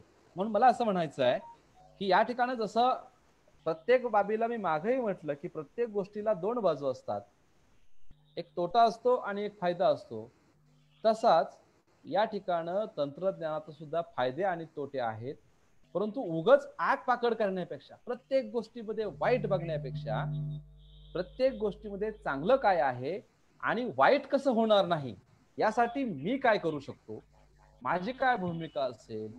उगाच मी एखाद्या विषयावरती चर्चा करत बसण्यापेक्षा जर त्या एखाद्या गोष्टीचे वाईट परिणाम होत आहेत, मान्य आहे, तर नुसते वाईट परिणाम होत आहेत हे न सांगता त्याच्यावरती आपल्याला काय पर्याय आहे तेही सुचवावं. आणि असं जर केलं तर आपल्याला तंत्रज्ञान जे आहे हे तंत्रज्ञान आपल्याला चांगलं वाटेल. अन्यथा याच्यामध्ये आपल्याला खूप मग जितके फायदे तितके तोटे आलेच. प्रत्येक जण आपापल्या पद्धतीने विचार करेल. मग कुणी एखादी बातमी देईल की ऑनलाईन शिक्षणामुळे मुलांच्या डोळ्यावर परिणाम झाले. मग ते किती वेळा द्यायचं, काय करायचं, या सगळ्या बाबींचा शिक्षक म्हणून, पालक म्हणून, समाज म्हणून आपल्याला या ठिकाणी आपली बांधिलकी असणार आहे, आपली जबाबदारी असणार आहे. आणि त्या सर्व बाबींचा विचार करून आपल्याला आता तंत्रज्ञानाशिवाय आपल्याला आता पूर्ण होणार नाही. पण मला असं वाटतं की तंत्रज्ञानानं, कोरोनानं नक्कीच तंत्रज्ञानाचं किंवा अध्ययन अध्यापनामध्ये तंत्रज्ञानाचं महत्व पटवून दिलेलं आहे. एवढंच नाही तर ज्या कोणत्या बाबी अपूर्ण आहेत त्या पूर्ण करा, हा एक पहिला इशारा समजून प्रशासनानं असेल, समाजानं असेल आणि शिक्षकांनी असेल त्या बाबी पूर्ण करून आपण आता राहिलं पाहिजे. नक्कीच खूप महत्वाचा मुद्दा तुम्ही या उत्तराच्या माध्यमातून मांडला विक्रम सर, की खरंच तंत्रज्ञान ही काळाची गरज आहे. मला या ठिकाणी एक आवर्जून एक माझी स्वतःची एक अशी आठवण या ठिकाणी शेअर करावीशी वाटते, की म्हणजे कशा पद्धतीने बदलत्या काळाची पावलं जर आपण ओळखली नाही तर कशा पद्धतीने आपण त्या एका प्रवाहातून बाहेर फेकले जातो. आमचा मूळचा हात म्हणजे विणकामाचा धंदा आणि हातमाग, आमच्याकडे हातमाग होती. माझं राहत्या घरी आपण आलेले आहात, या ठिकाणी हातमागांचा कारखाना होता. आणि 80च्या दशकामध्ये हातमाग जाऊन वीजमाग म्हणजे पॉवरलूम आले, हँडलूम गेले आणि पॉवरलूम आले. तर ज्यांनी या हातमाग सोडून पॉवरलूमची जी तंत्रज्ञान आहे ते अवगत केलं ते त्या धंद्यात टिकून राहिले. त्या काळामध्ये नगर शहर या बाबतीत थोडंसं मागं होतं हे नवीन तंत्रज्ञान अवगत करण्यात. त्यामुळं असं झालं की विणकामाच्या धंद्यावर नगर शहर हे जवळजवळ नष्ट झालं. म्हणजे आज तुम्हाला नगर शहरात कुठेही हातमाग किंवा वीजमाग दिसणार नाही. त्या काळात नगर शहर हे आपल्या राज्यभर देशभर सुद्धा प्रसिद्ध होतं हातमागांसाठी. म्हणजे तंत्रज्ञान, मला तेच सांगायचं, तंत्रज्ञान अवगत म्हणजे आपल्याला प्रत्येक शिक्षकाला सुद्धा, प्रत्येक शिक्षकाने सुद्धा आता तंत्रज्ञानातील बारीक सारीक गोष्टी आपण जाणून घेतल्या पाहिजे, शिकलं पाहिजे. कारण जसे डॉक्टर, इंजिनियर स्वतःचं तंत्रज्ञान जसं जसं बदलन तसं शिकत असतात ना, तर शिक्षक आपण जर विद्यार्थी घडवत असू, आपण जर या देशाचा सुजाण नागरिक घडवत असू, तर आपल्याला सुद्धा या तंत्रज्ञानाच्या बाबी किंवा जे काही शिक्षणातील नवीन बदल आहेत, शिक्षणातील नवीन आयाम आहेत ते आपण समजून घेतली पाहिजेत, ते आपण स्वतः स्वीकारले पाहिजेत. जर स्वीकारले नाही तर आपल्याला येणाऱ्या सामोरे अडचणींना सामोरं जावं लागणार आहे. नक्कीच सर, हाच मुद्दा पकडून मी आणखी पुढे आपल्याला नेतो. आता आपण पाहतोय की जगभरामध्ये कोरोनाच्या संकटाला सामोरं जाण्याची प्रत्येक देशाची एक विशिष्ट स्ट्रॅटर्जी ठरलेली आहे. त्यातही विशेषतः आपण नेहमी आपला आदर्श म्हणून आपण युरोपीय देश असतील किंवा अमेरिकेसारखा देश असेल किंवा आशियातले सुद्धा प्रगत देश, समजा जापान आहे, दक्षिण कोरिया आहे, चीन आहे, या देशांकडे आपण पाहत असतो. या देशांची या कोरोनाच्या महामारीला सामोरे जाण्याची स्ट्रॅटर्जी किंवा पद्धत जी आहे ती थोडीशी वेगळी आहे. आपल्याला त्याचे परिणाम सुद्धा पाहायला मिळतात की म्हणजे आपण समाज माध्यमातनं किंवा मीडियामधनं बऱ्याचशा अशा बातम्या पाहतोय की बऱ्याचशा देशांमधल्या शाळा ज्या आहेत त्या सुरू झालेल्या आहेत. अगदी युरोपियन कंट्री ज्या काही दिवसापूर्वी म्हणजे ज्या ठिकाणी मृत्यूने अक्षरशः थैमान घातलं होतं तिथं सुद्धा आज शाळा सुरू होत असलेल्या आपल्याला पाहायला मिळतात.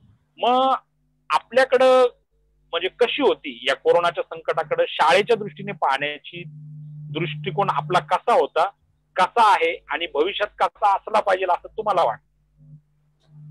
हे बघा नारायण सर, जग आणि भारत, जर आपण भारताचा जगाच्या तुलनेमध्ये जर विचार करायला गेलो तर प्रगतशील राष्ट्र आपलं भारत आहे की आताशे प्रगतीच्या मार्गावरती आहे.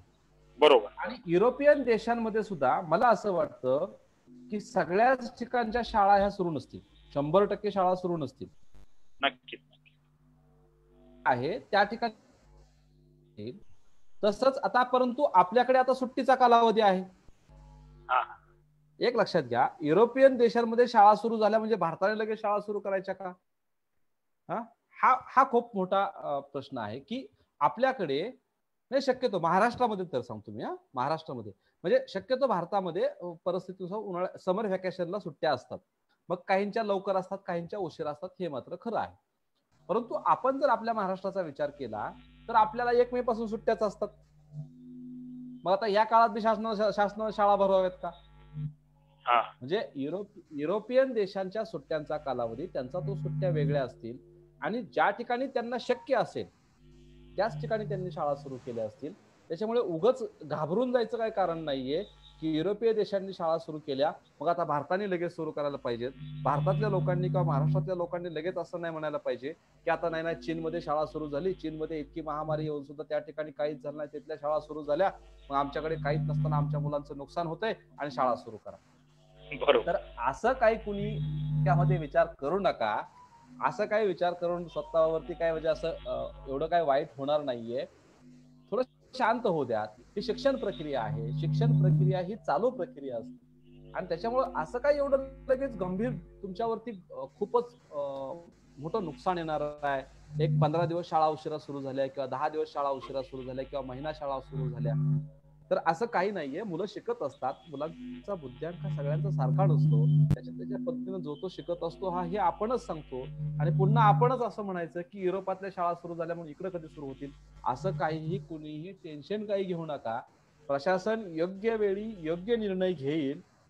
कारण आपल्यापेक्षा प्रशासनाला चांगली गरज आहे, चांगलं कळतं किंवा चांगली त्यांनाही काळजी आहे. आरोग्यमंत्री असतील, अगदी अगदी महाराष्ट्राचे शिक्षण मंत्री वर्षाताई गायकवाड असतील किंवा आरोग्यमंत्री टोपे साहेब असतील किंवा मुख्यमंत्री साहेब आदरणीय उद्धव ठाकरे साहेब असतील किंवा आणखीन तत्सम जे काही मंत्री असतील किंवा जे प्रशासनातले अधिकारी असतील हे अगदी महाराष्ट्रातल्या जनतेची, शाळेची, सगळ्या कारखान्यांची, सगळ्यांची अगदी तत्परतेनं काळजी घेत आहेत. बऱ्यापैकी आपण सगळेजण टीव्ही चॅनल्सवरती बघत आहोत. त्यामुळे आपण कुणी टेन्शन घ्यायची गरज नाहीये. योग्य वेळी तुम्हाला निर्णय दिला जाईल. शाळा तुमची कधी सुरू करायची, तुमची शाळेचा सर्वे होईल, तुमच्या त्या ठिकाणचा सर्वे होईल. त्या ठिकाणी जर कोणी बाधित नसेल, तुमची शाळा ग्रीन झोन मध्ये असेल, तुम्हाला कोणती तांत्रिक किंवा इतर बाबींची अडचण नसेल तर तुम्हाला शाळा सुरू करण्यासाठी दिलं जाईल. इतर देशांचा आणि भारताचा किंवा महाराष्ट्राचा अजिबात विचार करू नका. शांत होऊ द्या. अगदी निश्चिंतपणे शांततेने विचार करून शिक्षण प्रक्रिया आपण पुढे घेऊन जाऊया. आपण सक्षम आहोत असं मला वाटतं. नक्कीच विक्रम सर, हा पण अतिशय महत्वाचं मला वाटतं की म्हणजे विनाकारण समाज माध्यमामधनं येणाऱ्या बातम्यामुळे आपण खूप पॅनिक होतो आणि आपल्याला जसं आपण सांगितलंय शिक्षणाची ही प्रक्रिया आहे आणि ही दीर्घ प्रक्रिया आहे. प्राथमिक शिक्षण हा त्याच्यातला एक छोटासा आणि त्याच्यातलं 1-2 महिन्याचा कालावधी पाहिला तर हा खूपच छोटा आहे. त्यामुळे आपण एवढं काही पॅनिक होण्याची गरज नाही. का आपल्याकडे आपण जर विचार केला तर आपल्याकडे खूप आणखीनही सॅनिटायझर, ज्यावेळेस कोविड-19 ची सुरुवात झाली तर सॅनिटायझर आपल्याकडे उपलब्ध नव्हते, बरोबर, मास्क उपलब्ध नव्हते आणि मग त्या देशांनी त्यांची गरज ओळखून ते साहित्य त्यांनी पूर्ण केलेलं आहे. आपल्यापर्यंत ही साहित्य तयार होईल, येईल आणि त्यावेळेस आपल्या शाळा सुरू होतील. त्यामुळे उगीच काय इतर देशांनी सुरू केल्या म्हणून आता आपल्या पण सुरू केल्या पाहिजे किंवा सुरू झाल्या पाहिजे असं मला तरी वाटत नाहीये. आपल्याकडची परिस्थिती जर योग्य झाली तर आपण काय म्हणतात ना, ते मराठीत एक म्हण आहे, लाथ हाणीन तिथं पाणी काढीन, असा आपला शिक्षक आहे. म्हणजे शिक्षक हा काही ठरवू शकतो. असं काय एका महिन्याच्या लेट शाळा सुरू झाल्या म्हणून त्याचं काय नुकसान होणार नाही. आपला शिक्षक हुशार आहे, सगळ्या गोष्टी चांगल्या आहेत, तो चांगल्या प्रकारे आपले अध्ययन कौशल्य वापरून ज्या अध्ययन निष्पत्ती आहेत त्या मुलांना पूर्ण करून घेईल असा मला तरी विश्वास आहे. त्यामुळं घाबरून जायचं काही कारण नाही असं मला वाटतं. बरोबर, आपण आता या ठिकाणी बोलताना एक महत्वाचा मुद्दा उपस्थित केला. मग आपण जर शाळा सुरू झाल्या तर भविष्यात आपण अभ्यासक्रम पूर्ण करत असताना आपण अभ्यासक्रम पूर्ण करण्याकडे जास्त लक्ष दिलं पाहिजे का अध्ययन निष्पत्तींवर जास्त काम करून त्या जास्तीत जास्त विद्यार्थी म्हणजे पूर्ण मिळवतील अशा दृष्टीने विचार केला पाहिजे? काय वाटतं, म्हणजे या प्रश्नात मला एक मला असं वाटतं की अध्ययन निष्पत्ती आणि लाईफ स्किल त्याला शिकवणं महत्वाचं आहे. आता कोरोनाने आपल्याला काही लाईफ स्किल शिकवलेले आहेत, आणखी कोरोना उत्तर सुद्धा आपण काही लाईफ स्किल. बरोबर, ह्या 2 गोष्टी प्रत्येकानं पाळा, काही अडचण होणार नाही असं माझं वैयक्तिक मत आहे. मला असं वाटतं. नक्कीच सर, छान. एक शेवटचा प्रश्न घेऊया, त्यानंतर प्रेक्षकांचे सुद्धा आज आपले तमाम आपले बांधव पूर्ण राज्यातून देशातून आपल्याला ऐकतात, त्यांचे सुद्धा खूप प्रश्न आलेले. एक शेवटचा प्रश्न घेतो. शासनाने सुद्धा या म्हणजे ऑनलाईन शिक्षण म्हणून नाही पण आपली जास्तीत जास्त ई गव्हर्नन्सच्या दृष्टीने काही वर्षापूर्वी 1-2-3 वर्षापूर्वी सरळ वेबसाईट आली. त्याच्या माध्यमातून आपली शाळा असेल, आपले विद्यार्थी असतील, शिक्षकांची समग्र माहिती शासनाकडे आज उपलब्ध आहे. जवळजवळ महाराष्ट्रातल्या सर्व शाळांची, मग त्या कोणत्याही व्यवस्थापनाच्या असू द्या, खाजगी व्यवस्थापनाच्या, जिल्हा परिषद किंवा नगरपालिका, महानगरपालिका, कॅन्टोन्मेंट बिल्ड, कोणाचे असू द्या. मग ही सगळी माहिती शासनाकडे उपलब्ध असल्यानंतर या सरलवरच्या विद्यार्थी डाटा किंवा विद्यार्थी पोर्टलवरच्या माहितीचा वापर करून काही नियोजन शासनाला करता येईल का, किंवा त्यांनी काही केलं पाहिजे का? काय वाटतं आपल्याला कुठल्याही दृष्टीने? मग ते समजा आपण त्यावेळेस एक महत्वाचा मुद्दा बोलता बोलता उपस्थित केला होता की इम्युनिटी पॉवर वाढवण्याच्या दृष्टीने विद्यार्थ्यांच्या त्यांना पूरक पोषक आहार पुरवणे किंवा त्यांची नियमित, थोडी जास्त नियमित आरोग्य तपासणी आणि प्रभावी अंमलबजावणी त्या आरोग्य तपासणी. आता एक लक्षात घ्या, आता मला पहिली गोष्ट की मला असं वाटतं की सरलवरच्या डाट्यावरून असा काय अभ्यासक्रम वगैरे काय पुरवता येणार नाही किंवा असं काही नियोजन करता येणार नाही, हे माझं स्पष्ट मत आहे. बरं. दुसरी गोष्ट आपण आता या ठिकाणी लक्षात घेतली पाहिजे, जर माझ्याकडे 24 पट होता समजा, तर या जूनला माझ्याकडे जास्त पट असणार आहे. नक्कीच. तर ज्या ठिकाणी एखाद्याच्या शाळेमध्ये 34 पट होता, तर त्या ठिकाणी तो पट कमी झालेला असणार आहे. या स्थलांतरामुळे स्थलांतर मोठ्या प्रमाणावर झालेलं आहे. आपण स्थलांतर बघितलेले आहेत, आपण सगळे ते व्हिडिओ बघितलेले आहेत. म्हणजे मुंबईहून विदर्भात जाणारे असतील किंवा मराठवाड्यात जाणारे असतील, जत्तेच्या जत्ते आपण बघितलेले आहेत. त्या व्हिडिओवरती आपण विविध चॅनलवरती आपण भावनिकही झालेलो आहोत. आपण विविध वर्तमानपत्रातून किंवा विविध जे विद्यापीठ आहे नवीन व्हॉट्सअप विद्यापीठ, त्या व्हॉट्सअप विद्यापीठाचे जे काही लेखन करणारे आहेत त्यांच्या लेखनातून आपण ऐकलेलं आहे, वाचलेलं आहे, आपल्या भावना तीव्र झालेल्या आहेत. त्याच्यामुळं स्थलांतराचा खूप मोठा मुद्दा, खूप मोठा प्रश्न या ठिकाणी निर्माण झालेला आहे. स्थलांतर खूप मोठ्या प्रमाणामध्ये झालेले आहे. त्यामुळं आता नियोजन करताना सुद्धा तुमच्याकडे 24 पट होता, मग 24 पटानुसारच तुम्हाला गणवेश द्यायचे का, 24 पटानुसारच शालेय पोषण आहार द्यायचा का, तर हे आता लगेच स्पष्ट होणार नाहीये. ज्यावेळेस प्रत्यक्षात शाळा सुरू होतील त्यावेळेसच कळेल की आपल्याला आता काय करावं लागणार आहे, आपल्याकडे किती मुलं आलेली आहेत, किती मुलं गेलेली आहेत. त्यामुळे सरळचा तरी लगेच याच्यासाठी काय फायदा होणार नाही असं मला वाटतं. खूप महत्वाचं तुम्ही आता सांगता एक या प्रश्नातच मला या चर्चेतच एक महत्वाचा मुद्दा वाटला. आपण तशी माननीय शिक्षण मंत्री आणि मुख्यमंत्र्यांना निवेदन जे दिलेलं आहे त्याच्यामध्ये सुद्धा आपण मागणी केली.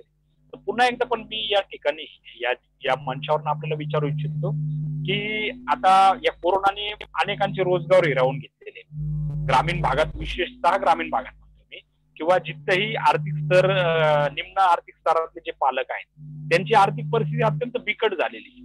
आणि महाराष्ट्र राज्य शासनाचा एक उपक्रम तर आहे मोफत गणवेशाचा, जो विद्यार्थिनींना, मुलींना आणि दुर्बल घटकातल्या मुलांना सुद्धा पुरवला जातो.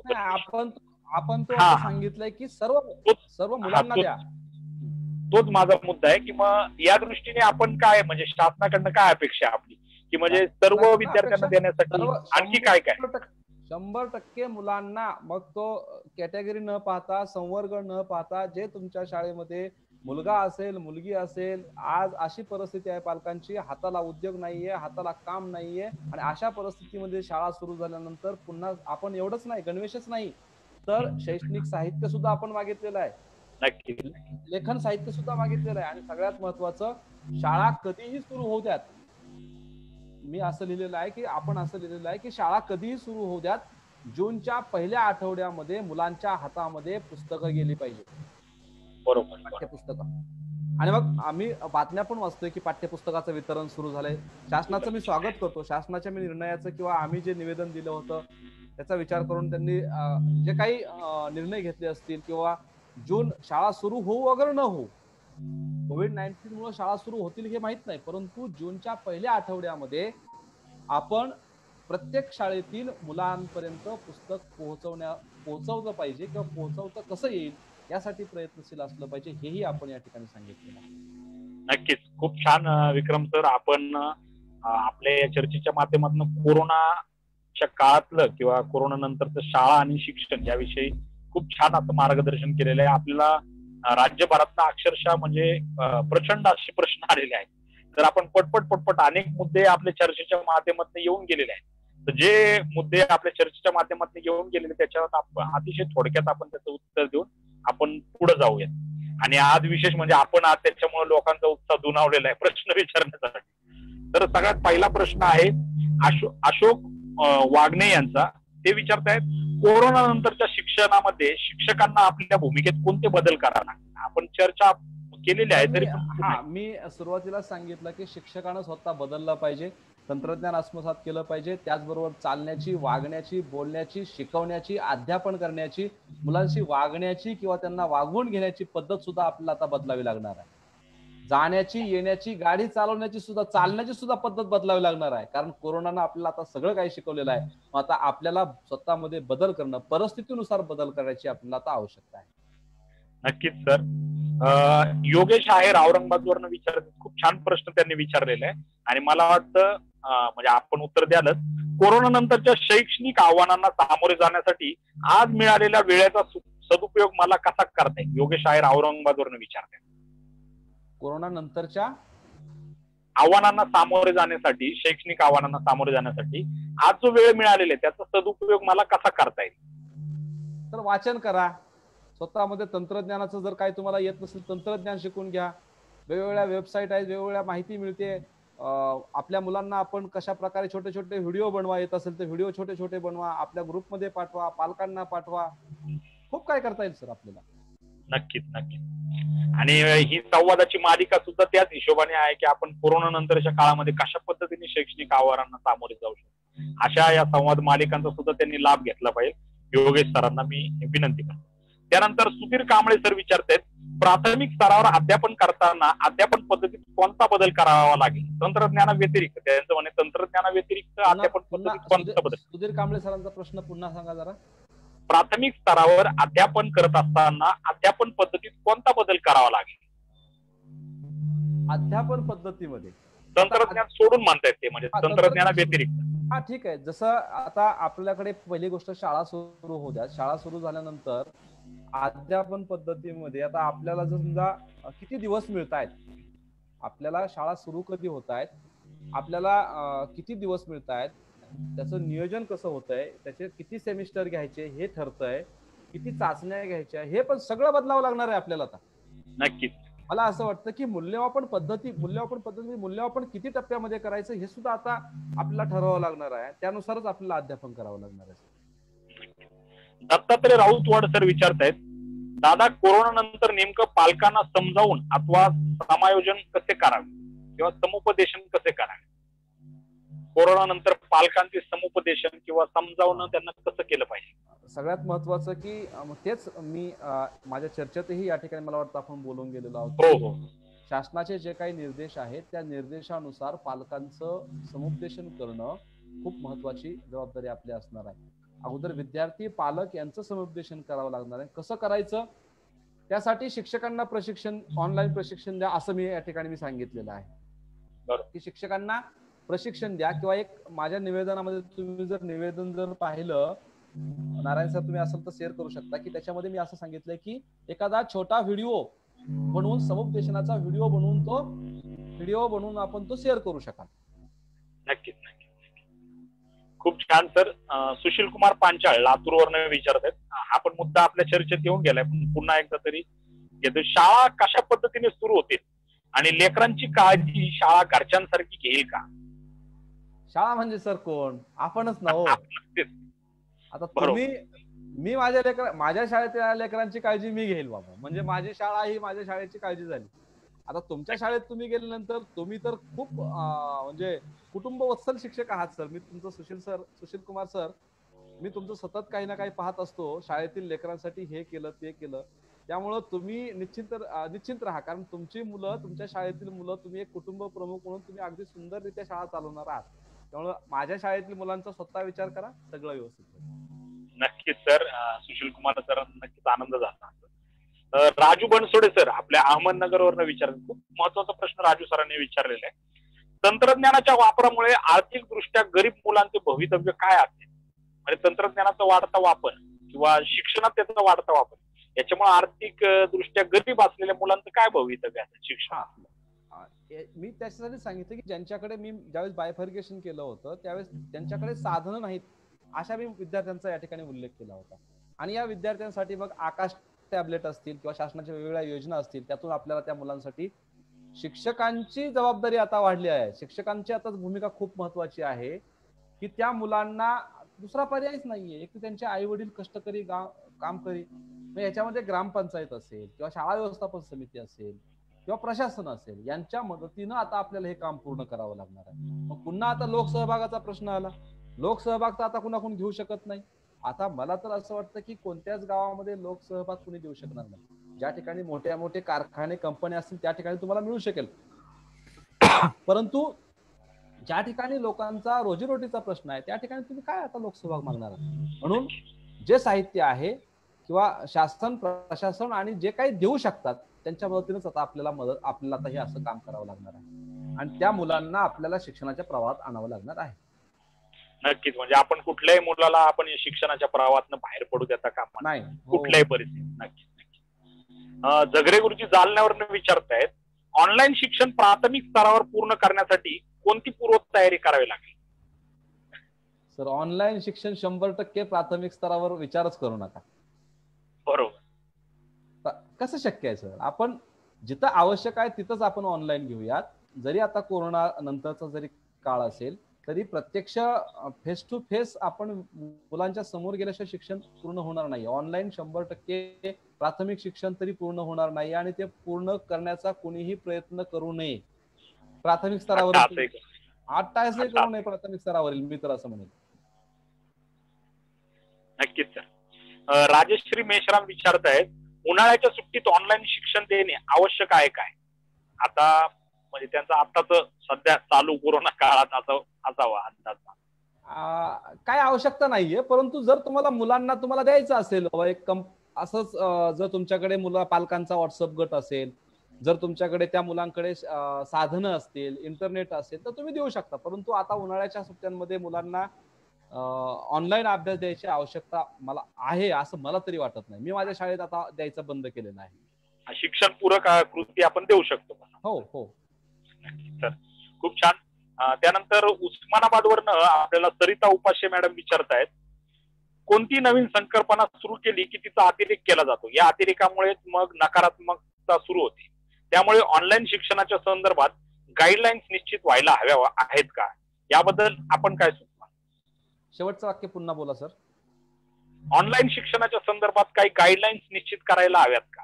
हो, नक्कीच करायला हव्यात. आपलं काय मत आहे असं ते विचारतं. म्हणजे त्यांचं म्हणणं ऑनलाईन शिक्षणचा अतिरेक होतोय का? मग त्याच्या संदर्भात काही याच्या संदर्भामध्ये काही गाईडलाईन्स ह्या तयार करायला पाहिजेत, परंतु त्या गाईडलाईन्स ह्या प्रत्येक शिक्षकानं करायला पाहिजेत की मला किती वेळ द्याय. हा, आता एक गाईडलाईन कुठून तरी ठरून नाही जमणार नाही, कारण आपल्याला आता आपल्या अध्यापनामध्ये लवचिकता ठेवणं खूप गरजेचं आहे. आणि ऑनलाईन शिक्षणामध्ये सुद्धा गाईडलाईन ठेवायचे म्हणजे काय, तर तुम्हाला किती आवश्यकता आहे, पहिलीच्या वर्गासाठी किती आवश्यकता आहे, दुसरीच्या वर्गासाठी किती आवश्यकता आहे, गाईडलाईन असावी ती प्रत्येक शिक्षकानं आपापली तयार करावी. निश्चित सर, खूप छान. वेळ खूप झालेला तरी पण आपण झटझट प्रश्न उत्तर या ठिकाणी घेतोय. अमोल पवार सर विचारतायत, तंत्रज्ञानाबाबत विद्यार्थी पालकांना वेळोवेळी प्रशिक्षण देणे गरजेचे वाटते का? विद्यार्थ्यांनी पालकांना, शिक्षकांना तर प्रशिक्षण दिलेलं आहे किंवा आपण मागणी पण केली, पण विद्यार्थी पालकांचा विचार. आता विद्यार्थी आणि पालकांना ऑनलाईन शिक्षण, पालकांना आपण ऑनलाईन काय प्रशिक्षण देणार आहोत? त्यांना थोड्याफार गोष्टी आपण सांगू शकतो, परंतु त्यांना ऑनलाईन शिक्षण किंवा ऑनलाईन त्यांना प्रशिक्षण, इथे शिक्षकांनाच प्रशिक्षण द्यायची तर मारामार चालली तर आपण पालकांना कधी शिक्षण देणार आहोत? परंतु मला असं वाटतं, तुमचा प्रश्न खूप महत्वाचा आहे की त्या शिक्षकानं, त्या कार्यक्षेत्रातल्या शिक्षकानं ज्यावेळेस आपली शाळा व्यवस्थापन समितीची मीटिंग असते किंवा पालकांची पालक भेट असते त्यावेळेस तुम्ही ते करू शकता. तुम्ही दीक्षा ऍपचा वापर वगैरे आपण त्यांना कसा करावा, बोलो ऍपचा वापर कसा करावा हे करू शकतो आपण, ते करावं, नक्की करावं. नक्कीच, खूप छान सर. रोहिणी लोखंडे पुण्यावरनं विचारतायत, कोरोना काळानंतर शाळा जर उशिरा सुरू झाल्या तर अभ्यासक्रमाची व्याप्ती कमी करावी असे वाटते का? उपलब्ध कालावधीत उद्दिष्टांची व्याप्ती कमी करावी का? म्हणजे उपलब्ध कालावधीच्या दृष्टीने अभ्यासक्रम किंवा त्याची उद्दिष्ट कमी करावी. मी तेच सांगितलं, अगोदर शाळा कधी सुरू होते ते पाहूयात आपण.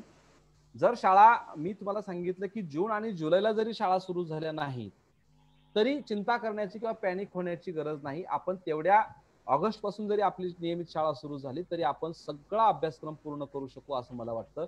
आणि इतर सुट्ट्या ज्या आहेत, दिवाळीच्या सुट्ट्या आहेत, छोट्या छोट्या सुट्ट्या आहेत, स्वतःहून शिक्षक म्हणणार आहे आता नाही, आता माझ्या मुलांना मला शिकवायचंय, मला ती सुट्टी नको, जरी झाली तरी चला दुपारनंतर आपण सुट्टी घेऊया, सकाळनंतर सुट्टी घेऊया. काही शिक्षक तर असे असतील की ज्यांना शक्य आहे ते रविवारी शाळा भरवतात.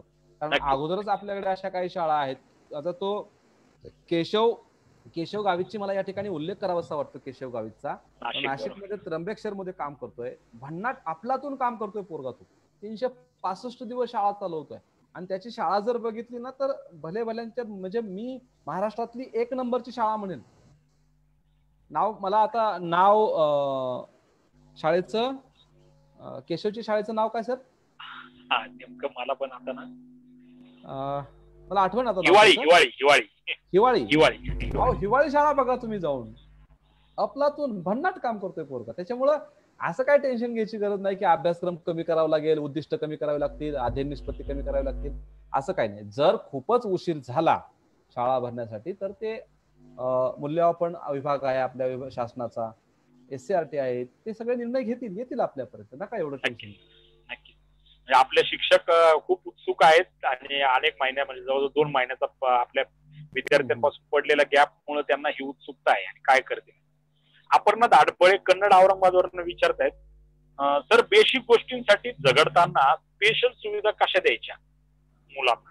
म्हणजे मुलांना किंवा त्यांच्या पालकांना ते बेसिक गोष्टींसाठी ते झगडतायत, म्हणजे थोडक्यात रोजीरोटीसाठी ते झगडतात, मग त्यांना विशेष सुविधा आपण कशा पुरवायच्या? बेसिक कोणत्या गोष्टी आहेत, कोणत्या गोष्टीसाठी झगडतायत? म्हणजे ते अन्न, वस्त्र, निवारा, आता आजची जी गरज असेल कदाचित त्यांना असेल त्यांचं मान. त्या गोष्टी पुन्हा विचारा आता. बेसिक गोष्टीसाठी झगडताना मग त्यांना स्पेशल गोष्टी आपण कशा पुरवल्या पाहिजे? म्हणजे त्यांना आपण तंत्रज्ञानाच्या बाबतीत असेल किंवा कुठल्या बाबतीत आपण कशा पद्धतीने? तेच सांगितलं की मला वाटतं राजू बनसोडेंचा हा प्रश्न होता. त्या प्रश्नाला मी उत्तर देताना जे उत्तर दिलेलं आहे ते इथं लागू पडतंय की ज्यांचा रोजीरोटीचा प्रश्न नाहीये त्या ठिकाणी आता पालक, शिक्षक, समाज यांची जबाबदारी वाढलेली आहे आणि कोरोनानं समाजाला आता जवळ आणलेलं आहे, माणसाला माणूस पण दिलेला आहे. त्याच्यामुळं आपल्याला ती राजू बनसोडेंना जे उत्तर दिलेलं आहे की आपल्याला ती काळजी घ्यावी लागेल. शिक्षकांना आता जबाबदारी महत्वाची आहे. आता आपलं शिक्षक म्हणून आपली जबाबदारी खूप महत्वाची आहे. समाज सहभाग सुद्धा आपण मिळवला पाहिजे. जसं मोठ्याकडून जिथं NGO ची मदत घेतली पाहिजे, हा एक आपण महत्वाचा मुद्दा माग चर्चेमध्ये चर्चेला. गजानन पवार सर औरंगाबादवरून विचारतायत, लॉकडाऊन नंतर शाळा सुरू झाल्या तरी पालकांमध्ये कोरोनाची भीती कायमच राहील असे वाटते, तरी पालक या नात्याने मुलांना शाळेत पाठवताना काय काळजी? आपण मुद्दा आपण चर्चेला घेतला होता, तरी पण पुन्हा एकदा गजानन सरांसाठी आपण उत्तर द्या. पालकांचं समुपदेशन करणं, विद्यार्थ्यांचं समुपदेशन करणं, जर एखाद्या घरामध्ये कोणी COVID-19 पॉझिटिव्ह रुग्ण होऊन गेलेला असेल, बाधित होऊन गेलेला असेल तर त्यांचं समुपदेशन करणं, इतर पालकांचं समुपदेशन करणं, शाळा भरल्यानंतर शाळेमध्ये आपण किती अंतरावर मुलं बसवणार आहोत, कशा पद्धतीने बसवणार आहोत, या सगळ्या गोष्टी आपण पालकांना समजून सांगितल्या ना तर पालक सुद्धा ऐकतील असं मला वाटतं. नक्की सर. बबन थोरे सर औरंगाबादवरून विचारतायत, दिनांक 2 ऑगस्ट महिना ते 15 मे पर्यंत सुट्टी न देता सलग शाळा भरवल्या तर चालणार नाही का? दिवाळी व नाताळ सुट्टी रविवार बंद करून, फक्त दिवाळी व नाताळ सुट्टी देऊन रविवारची सुट्टी बंद करून, किंवा म्हणजे सलग त्यांचं म्हणणं ऑगस्ट ते मे पर्यंत सलग शाळा भरवली तर चालेल का? नाही, सलग शाळा भरून नसतं चालत. काही सामाजिक, आपला भारत देश हा सांस्कृतिक विविधता असलेला देश आहे. अनेक देश म्हणजे विविधतेमध्ये असल्यामुळे विद्यार्थ्यांच्या मानसिकतेवर काही परिणाम याचा होऊ शकतो. म्हणजे मी विचारतोय, नियमित शाळा नाही ना शक्य, शिक्षक विद्यार्थी हो सुट्ट्या नियमित नाही, परंतु समजा तुम्हाला जर खूपच शिक्षकांना आता वाटतंय की नाही आता माझ्या मुलांचं खूप नुकसान झालंय, दिवाळीला आपल्याला 20 दिवस शाळा असतात, सुट्ट्या असतात, चला तुम्ही 10 दिवस मुलांना सुट्टी द्या, 10 दिवसांनी चला आपण असं म्हणू की आता 10 दिवस मला सुट्टी नकोय. तो आता शिक्षकांची मानसिकता आहे. आता तुम्ही खूप मोठ्या मनाचे आहात, सगळ्या शिक्षकांनी जर असा विचार केला तर नक्कीच आपल्याला प्रशासनाला सुद्धा मदत होईल आणि आपल्या मुलांचं सुद्धा नुकसान होणार नाही असं मला वाटतं. नक्की. अनिल माळी सर नाशिक वरून विचारतायत, आजचे तंत्रज्ञान उद्या काल बाह्य होणार आहे, त्याबद्दल आपले काय मत आहे विक्रम? आजचे तंत्रज्ञान उद्या कालबाह्य होणार आहे, परंतु आजच्या काळासाठी ते महत्वपूर्ण असणार आहे, म्हणून ते शिकायचं आहे. नक्कीच नक्कीच नक्कीच. खूप छान सर. जगदीश कुडे सर जालन्यावरून विचारतायत, कोरोना नंतर शाळेतील शिक्षणाने कोणकोणत्या बाबींची दक्षता घेतली पाहिजे? आपण मुद्दा खरं म्हणजे झालेला आहे, तरी पण थोडक्यात तेच सांगितलं की फिजिकल डिस्टन्सिंग कसं पाळेल, त्यानंतर पालकांची जनजागृती, विद्यार्थ्यांची जनजागृती, बेंच स्वच्छ करणं असेल, टॉयलेट स्वच्छ करणं, सॅनिटायझेशन करणं असेल, पाण्याची उपलब्धता असेल, लाईटची उपलब्धता असेल, या सगळ्या गोष्टी आपण करू शकतो सर. या गोष्टींचं पालन, या गोष्टी आपण केल्या पाहिजे. मृणालिनी साळुंखे विचारतायत, जे पालक आपल्या पाल्यासोबत स्थलांतरित झाले आहेत त्या विद्यार्थ्यांच्या शिक्षणाचे काय होईल? पालक परत येतील का नाही? आता हा खूप महत्वाचा आणि कळीचा मुद्दा. एकदम सुरुवातीलाच आपण चर्चेचा सुरुवातीलाच म्हटलं होतं की स्थलांतर हा खूप मोठा प्रश्न आहे, आणि याच्यामध्ये मला आता असं वाटतं की बरेचसे पालक हे येणार नाहीत. बरेचसे पालक हे येणार नाहीत. त्याच्यामुळे ज्या ठिकाणी गेलेले आहेत त्या ठिकाणी तुमच्याकडे मला असं वाटतं की बऱ्याच पालकांचे संपर्क क्रमांक, साधा कोणता तरी क्रमांक असेल तर आपण एक माणुसकी म्हणून, किंवा ते पालक पण तुमच्याशी संपर्क करतीलच, त्यांच्या मुलांचंही त्यांना नुकसान नाही करायचं आहे, परंतु जे काही खूपच त्यांच्याकडे कसलीच सुविधा नाही, शिक्षणाबद्दल कसलीच आस्था नाही, असेही खूप पालक सापडतील.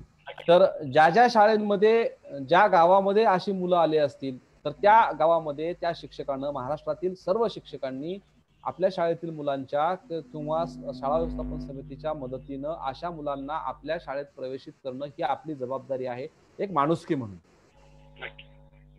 चुकीचा सर्वे करणं किंवा खोटा सर्वे करणं किंवा सर्वे करायचा या भानगडीत पडायचं नाही. आता कोविडनं आपल्याला असं शिकवलं की माणुसकी खूप महत्वाची आहे, आणि म्हणून आपण जे मनापासून जे करू ते आपलं उत्तम असणार आहे. नक्कीच सर. खूप छान. उमेश कोटलवार रत्नागिरीवरनं विचारतायत, शाळा 2 सत्रात भराव्यात याविषयी आपलं मत काय? 2 सत्र म्हणजे सकाळ सत्रात, आजच्या पेपर मध्ये सुद्धा आहे नक्की, सकाळ आणि दुपारचं सत्र, असं काय त्याच्याविषयी आपलं काय मत आहे? उमेश सर, ज्या ठिकाणी पट मोठा आहे त्या ठिकाणी 2 सत्रामध्ये शाळा भरवाव्याच लागतील, दुसरा पर्याय नाही, भरवाव्याच लागतील असं मला वाटतं. छान सर. शरद पाटील सर नाशिकवरनं विचारतायत, शाळा सुरू झाल्यावर सर्व शिक्षकांना मुख्यालयी राहावे लागेल का? हा एक अत्यंत महत्वाचा मुद्दा आहे. पालकांचे शिक्षकांना शहरातून येतात या कारणाने सहकार्य करण्यास अडचण येऊ शकते का? यावर आपलं काय मत आहे? म्हणजे मुख्यालयी राहू लागतं का? पालकांचा आपल्याकडे बघण्याचा दृष्टिकोन कसा असेल जर मुख्यालय नाही राहिलं? सगळ्यात महत्वाचं की मुख्यालय राहणं हे आपल्याला दिलेलं सांगितलेलं आहे, परंतु त्या ठिकाणी सगळ्या सुविधा नसतात. मग बाकीच्या रूम नाहीये, टॉयलेट नाही, पाणी नाही, या सगळ्या बाबीमुळे आपले शिक्षक बांधव हे शहराच्या ठिकाणी राहतात. आता मग आपण पालकांना किती समजून सांगतोय, मुलांना किती समजून सांगतोय, आपण किती काळजी घेतोय, याच्यावर पालक सुद्धा तुम्हाला सहकार्य करतील. त्यामुळे असं काही टेन्शन घेऊ नका, होईल, सगळं व्यवस्थित होईल असं वाटतं मला. म्हणजे पालकांचा आपल्याकडे एकंदरीतच बघण्याचा आजचा दृष्टिकोन कसा आहे त्याचा वापर आहे. नक्कीच सर, खूप महत्वाचं आहे. आपण पटकन पुढे जाऊयात. अमोल पवार सर विचारतायत, घेतला त्यांचा प्रश्न ना, विचारला ना त्यांचा? नाही, अमोल पवारचा विचारला. घेतला. बरं. अंजली संख्ये या मुंबईवरनं विचारतायत, असं तर होणार नाही ना की मुलांना सुट्टी द्या आणि शिक्षकांना सर्वेचं काम द्या? असं तर होणार नाही ना मुलांना, म्हणजे शाळा सुरू झाल्या तर असं तर होणार नाही ना की मुलांना सुट्टी द्या आणि शिक्षकांना कुठला तरी सर्वेचं काम देऊन टाका? असं काय होऊ शकतं का? असं काय होणार नाहीये. वेगवेगळे गट आहेत, ते शासनाला वेळोवेळी सांगत असतात, सुचवत असतात. सर्वे, नॉर्मल सर्वे तुमच्या एरियातला, तुमच्या भागातला छोटासा सर्वे होऊ शकतो की तुमच्या नवीन कोण आलंय का, स्थलांतरित कोण झालंय का, यासाठी आपण आशा आहेत किंवा शाळा बाह्य मुलांचा किंवा प्रवेश पात्र मुलांचा आपल्याला नव्याने सर्वे करावा लागणार आहे. तो करावाच लागणार आहे. हा सर्वे करताना शहरी भागामध्ये, मनपाच्या भागांमध्ये थोडीशी आमच्या शिक्षक बांधवाला अडचण होणार आहे, त्रास होणार आहे, हे मान्य आहे. छोट्या छोट्या गावांमध्ये, छोट्या छोट्या वाड्यांमध्ये हा सर्वे अगदी सोप्या पद्धतीनं पटकन होईल, परंतु ज्या ठिकाणी दाट लोकवस्ती आहे, झोपडपट्टी म्हणा किंवा स्लम एरिया ज्या ठिकाणी आहे, ज्या ठिकाणी कोविडचा प्रादुर्भाव मोठ्या प्रमाणामध्ये झालेला आहे, त्या ठिकाणी सर्वे करताना आमच्या शिक्षक बांधवांना अडचण येणार आहेत. परंतु त्याच्यावरती आपण काळजी घेऊन सर्वे करावा किंवा सर्वे करावाच लागणार आहे आपल्याला, असं मला वाटतं. सविता ढाकणे गेवराई बीड वरनं विचारतायत, वर्ग अध्यापन करताना वेळ कमी पडतो, पण आता अशा परिस्थितीत शाळा चालवताना पूर्णपणे समाधान होणार नाही, अशा वेळी काय करा? म्हणजे जनरली सर्वसामान्य परिस्थितीतच वेळ कमी पडतो, मग अशात आणखी वेळ कमी, मग काय करावा? म्हणजे मला असं वाटतं की मी पुन्हा सांगेल की आपल्या अध्ययन निष्पत्ती ज्या आहेत त्या पूर्ण करण्याचा प्रयत्न करा, मुलांना लाईफ स्किल वेगवेगळे शिकवण्याचा प्रयत्न करा, आणि शक्य होईल तसं म्हणजे पाठ्यपुस्तक शिकवायच्या भानगडीत पडू नका की आता एवढं शिकवावंच लागेल, हेच करावं लागेल, तेच करावं लागेल. वेळेनुसार ठरवा, आता वेळ ठरवेल तुम्हाला पाठ्यपुस्तक कसं शिकवायचं, किती शिकवायचं, कशा प्रकारे. सर वेळ खूप होत आहे, त्यामुळे आपण एकदम थोडक्यात प्रश्न घेऊयात. सुवर्ण बोरगावकर सोलापूरनं विचारतायत, प्रत्येक शिक्षकास थर्मल स्क्रीनिंग मशीन द्याव्यात जेणेकरून तपासणी रोज परिपाठानंतर वर्गात जाताना करता येईल, आपलं मत सांगा. थर्मल स्क्रीनिंग मशीन दिलं पाहिजे. हो द्यावेत ना, काय अडचण नाही. नक्कीच. प्रकाश चव्हाण नाशिकवरनं म्हणतात की एनजीओ ची मदत घेतली पाहिजे आणि आपण त्यांचे सॉफ्टवेअर जसं टाटा ट्रस्ट एज्युकेशन सॉफ्टवेअर पुरवत आहेत, मग अशा पद्धतीने अनेक संस्था पुरवत आहेत. याबाबत शासन व शिक्षकांनी कसे प्रयत्न करायचे, म्हणजे अशा एनजीओची किंवा टाटा ट्रस्टच्या एज्युकेशन सॉफ्टवेअर मिळवण्यासाठी किंवा अशा सॉफ्टवेअर मिळवण्यासाठी काय प्रयत्न केले? काय होतं की ह्या ज्या कंपन्या ज्या आहेत या कंपन्या आपलं जो CSR फंड आहे, आता इथून पुढे काय निर्णय होतो हे मला सांगता येणार नाही, परंतु एक माझी बोलता बोलता मगाशी एक गोष्ट राहून गेली की आता शासनाला शिक्षणावरील बजेट वाढवावं लागणार आहे. मला माझं बोलायचं राहून गेलं मगाशी की शासनाला आता शिक्षणावरील बजेट वाढवावं लागणार आहे.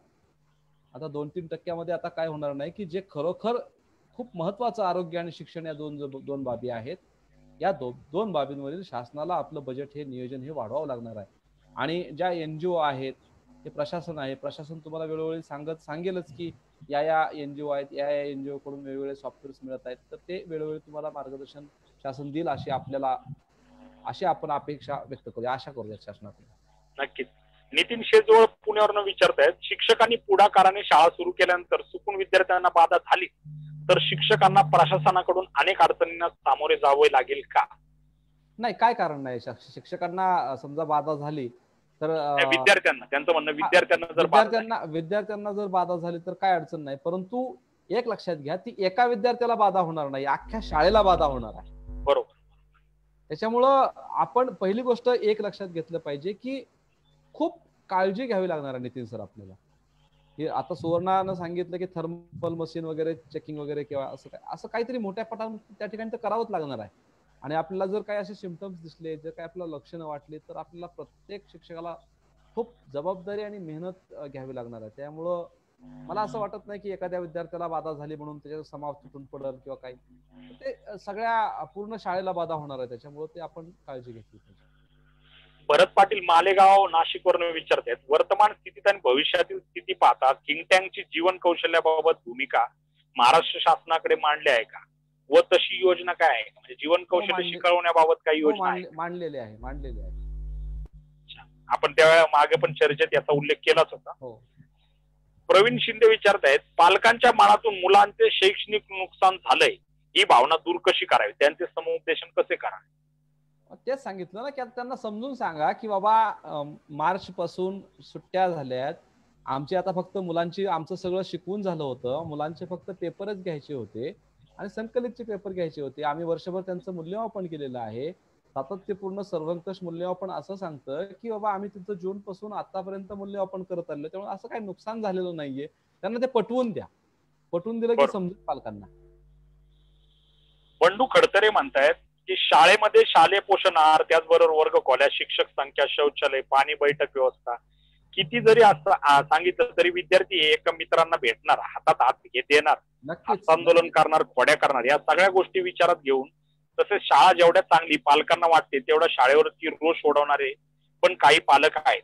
अशा परिस्थितीमध्ये शिक्षकांना काम करणं खूप अवघड जाणार आहे. यासाठी योग्य आणि विचारपूर्वक निर्णय घेणे गरजेचे आहे का, याबाबत आपले विचार काय? हो आहे, विचारपूर्वक निर्णय घेणं गरजेचंच आहे. काही पालक हे शाळेत त्यांना काही खटकत असतं, त्यांना काही 1-2 बाबी त्यांना एखाद्या गोष्टीमुळे कुठं त्यांचा युगो दुखवलेला असतो, तर आपण आपले शिक्षक म्हणून अशी जबाबदारी आहे की सगळ्या पालकांना आपण पहिली गोष्ट एकत्रित करणं, समजावून सांगणं आणि असं काही होणार नाही, मुलं खेळणारच आहेत, मुलं पळणारच आहेत, तर त्यांना समुपदेशन करणं. याच्या व्यतिरिक्त आपण काही करू शकत नाही. अविनाश बस्तेने सुद्धा तोच विचारलेला की विद्यार्थी शाळेत येण्यासाठी त्यांना सुरक्षित वातावरण निर्माण करण्यासाठी शिक्षकांनी कसं जागरूक राहायला पाहिजे, म्हणजे काय आपण काळजी घेतली पाहिजे. मी सांगितलं तेच की समुपदेशन हा खूप महत्वाचा याच्यामध्ये मुद्दा येतोय. रोहिणी बुधवंत ठाण्यावरनं विचारतायत, येणाऱ्या काळात आपण अपडेट कसे राहावं, आपण नवीन सत्र सुरू होण्या अगोदर मुलांसमोर जाताना आपण कसं सामोरं जावं सक्षमतेने त्यांच्यासमोर आपल्यासाठी आपण शिक्षक कोरोना सुरुवातील सगळ्या कशामुळे होतो, का होतो, सगळं मुलांना तर माहित झालेलंच आहे. तर पुन्हाही आपल्याला एक समुपदेशक म्हणूनच पहिल्या दिवशी शाळेमध्ये जायचंय, ना की शिक्षक म्हणजे गेलं की लगेच पुस्तक काढायचं आणि मग लगेच मी पाठ्यक्रम शिकवण, लगेच मी धडा शिकवण, लगेच कविता शिकवण, ऐका वाचा म्हणा, अजिबात नाही. पहिल्या दिवशी ज्यावेळेस शाळा सुरू होईल त्या दिवशी आपल्याला एक शिक्षक समुपदेशक म्हणून आपल्याला शाळेमध्ये पोहोचायचं आहे. हीच तयारी करायची आपल्याला. आता मी 5 तासन काढायची आणि अध्यापन करायची ही तयारी न करता मुलांना मी कसं जागृत करेल, पालकांना मी कसं जागृत करेल, त्यांना कशा या सगळ्या गोष्टींबद्दल माहिती सांगेल, यासाठी आता प्रयत्नशील किंवा यासाठी अपडेट राहायचं आहे. छान सर. स्वाती गवई औरंगाबादवरून विचारते, सध्या कोविड-19 या व्हायरसचे सर्वांचे जीवन विस्कळीत केले आहे, परंतु कोरोना नंतर शाळा सुरू झाल्यावर शिक्षण पद्धतीचे सक्षमीकरण व्हावे व शिक्षणातून सध्याचा विद्यार्थी सक्षम नागरिक बनावे यासाठी नेमके काय बदल करावेत असे वाटते आपल्याला, म्हणजे सक्षम नागरिक घडवण्यासाठी आपण काय बदल केले एकंदरीत शिक्षण पद्धती सर मला विचारा जरा. एकंदरीत शिक्षण पद्धतीमध्ये सक्षम नागरिक घडवण्यासाठी आपण काय बदल केले पाहिजे असं त्यांनी विचारले कोविड-19च्या व्हायरसच्या हल्ल्यानंतर. आपण पहिल्यापासूनच आपलं मूळ तत्वच आहे की या देशाचा सुजाण आणि सुदृढ नागरिक तयार करणं. बरोबर. त्यासाठी एक शिक्षक म्हणून आपण काय करू शकतो, हे प्रत्येक शिक्षकाचं कौशल्य आहे, ते त्यानं त्या ठिकाणी आत्मसात करावं असं मला वाटतं. त्याच्या पद्धतीनुसार त्याच्या अनेक प्रेक्षकांचे अनेक प्रश्न आहेत, पण एक अत्यंत महत्वाचा प्रश्न आहे म्हणून आपण घेतलेलाच व्यक्तीचा म्हणजे सविता ढाकणेने विचारलेला प्रश्न, त्यांचा आपण पुन्हा एक महत्वाचा प्रश्न मला तरी वाटतो म्हणून आपण घेतो. हा शेवटचा प्रश्न, त्यानंतर आपण आजची चर्चा या ठिकाणी थांबूयात. शिक्षक विद्यार्थी अंतर कायमचे मिटले आहे, पण आता फिजिकल डिस्टन्सिंग ठेवताना चिमुकल्या लेकरांना दूर ठेवताना त्यांच्या निरागस मनाला कसे सांभाळ, म्हणजे आता ही प्राथमिक वर्गामध्ये खूप जाणवणारी अडचण आहे की विद्यार्थ्यांच्या मधलं आणि आपल्या मधलं फिजिकल डिस्टन्स जे आहे ते जवळजवळ नष्ट झालेलं असतं. अशा वेळी ते पाळताना आपण काय काळजी घेतली पाहिजे? सविता, खूप महत्वाचा प्रश्न विचारलेला आहे तू. कारण शाळा म्हटलं की ते मुलगा, सर, अंग लढीवाळपणा, म्हणजे खूप खूप म्हणजे आता ह्या कल्पनाच करू शकत नाही. काही शिक्षकांनी भावनिक होऊन आता फोटो टाकायला सुरुवात केलेली आहे.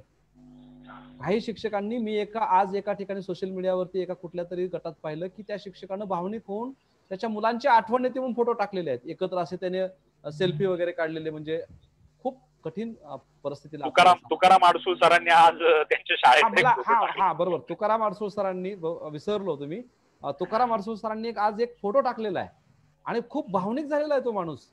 बरोबर, नक्की. म्हणजे तुकाराम अडसूळ सारखा पर्यावरण प्रेमी असणारा शिक्षक आज गटात एक फोटो टाकतो आणि माझ्या शाळेची आठवण, म्हणजे खूप कठीण आपल्याला प्रसंगातून जावं लागणार आहे. खूप कठीण दिवस येणार आहेत आपल्याला. काही वेळेस आपण म्हणतो काळजावरती दगड ठेवून आपल्याला काही निर्णय घ्यावे लागणार आहेत, परंतु आपण आपल्या चिमुकल्यांची काळजी नक्की घेण्यासाठी सक्षम आहोत आणि आपण आपल्या मुलांना दूर करणार नाही. आपण योग्य निर्णय किंवा योग्य काळजी घेऊनच आपण आपल्या वर्गामध्ये, आपल्या शाळेमध्ये आपण जाल, अशी मला आशा आहे. राजू बनसोडे या ठिकाणी विचारतायत, प्रश्न येतातच आहे त्याच्यामुळे एक शेवटचा प्रश्न घेतो. त्यांनी पण खूप छान मुद्दा मांडलेला आहे की पुस्तकाशिवाय बिन भिंतींची शाळा भरवता येऊ शकेल काय? हो, भरवता येऊ शकते, भरवता येऊ शकते. निसर्ग आहे, पालक आहे, समाज आहे, मुलगा शिकतोयच ना आता कोरोना संदर्भात. नक्कीच नक्कीच. हो, तर खूप प्रश्न आणखी आपल्याकडे आलेले होते, पण वेळेअभावी जवळजवळ 1.5 तास झालेले आपण बोलतोय आणि आपण बऱ्याच जणांचे प्रश्न घेतलेले आहेत आणि ज्यांचे डबल आले त्यांचेच प्रश्न आपण या ठिकाणी पुन्हा घेण्याचं टाळलेलं आहे. बऱ्याचशा प्रश्नांची उत्तरं या आपल्या चर्चेच्या माध्यमातून आपल्याला मिळालेली आहेत. आपल्याला जे काही शक्य आहे ते आपण एक गट म्हणून कृतीशील शिक्षक महाराष्ट्राच्या माध्यमातून केलेलं आहे. भविष्यातही आपण सर्वजण एकत्र राहून नक्कीच करत राहूयात. विक्रम सर आपल्या बरोबर त्या ठिकाणी नक्की असणार आहेत. हा पण विचार या ठिकाणी मी नक्कीच एक आश्वासक वृत्त आपल्या सर्वांना देऊ इच्छितो. खूप छान असं मार्गदर्शन कोरोना नंतरच्या शाळा आणि शिक्षण या विषयावर मार्गदर्शन करत असताना विक्रम सरांनी आपल्या सर्वांशी संवाद साधत असताना अनेक गोष्टींना स्पर्श केलेला आहे.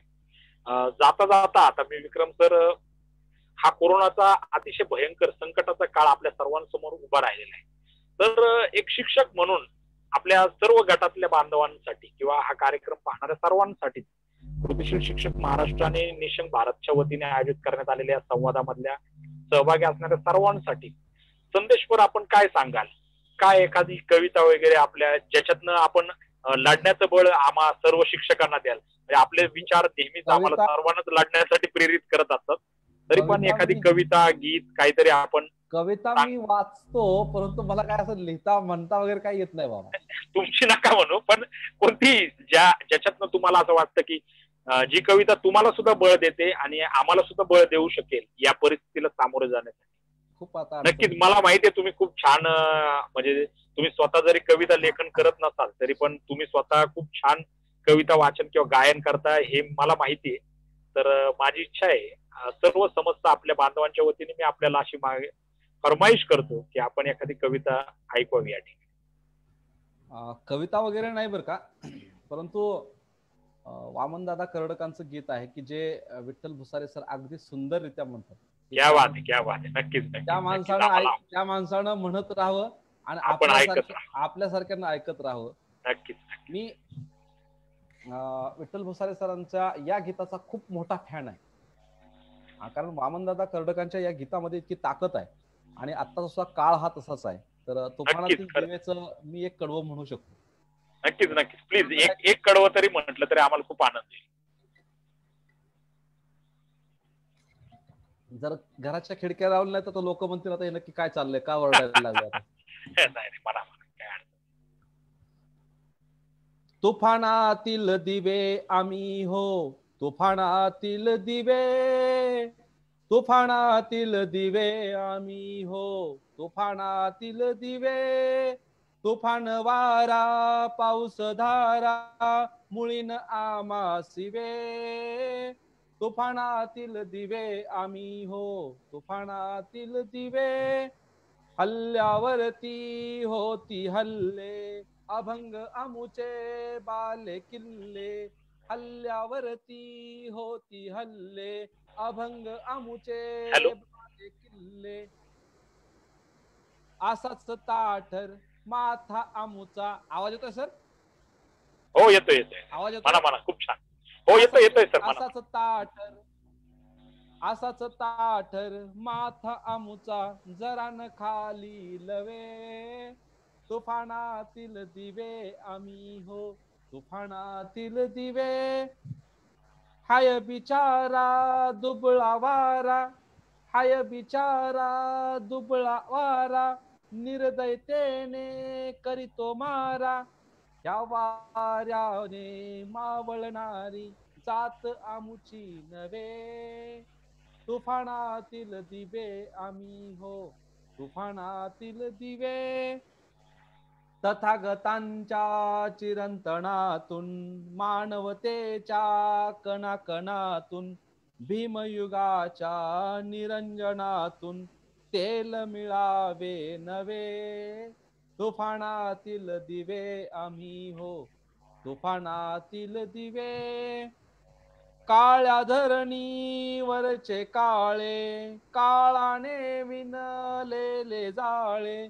करील काळे आपुले आता, करील काळे आपुले आता, काळ्या करणी सवे, तुफानातील दिवे हो, तुफानातील दिवे.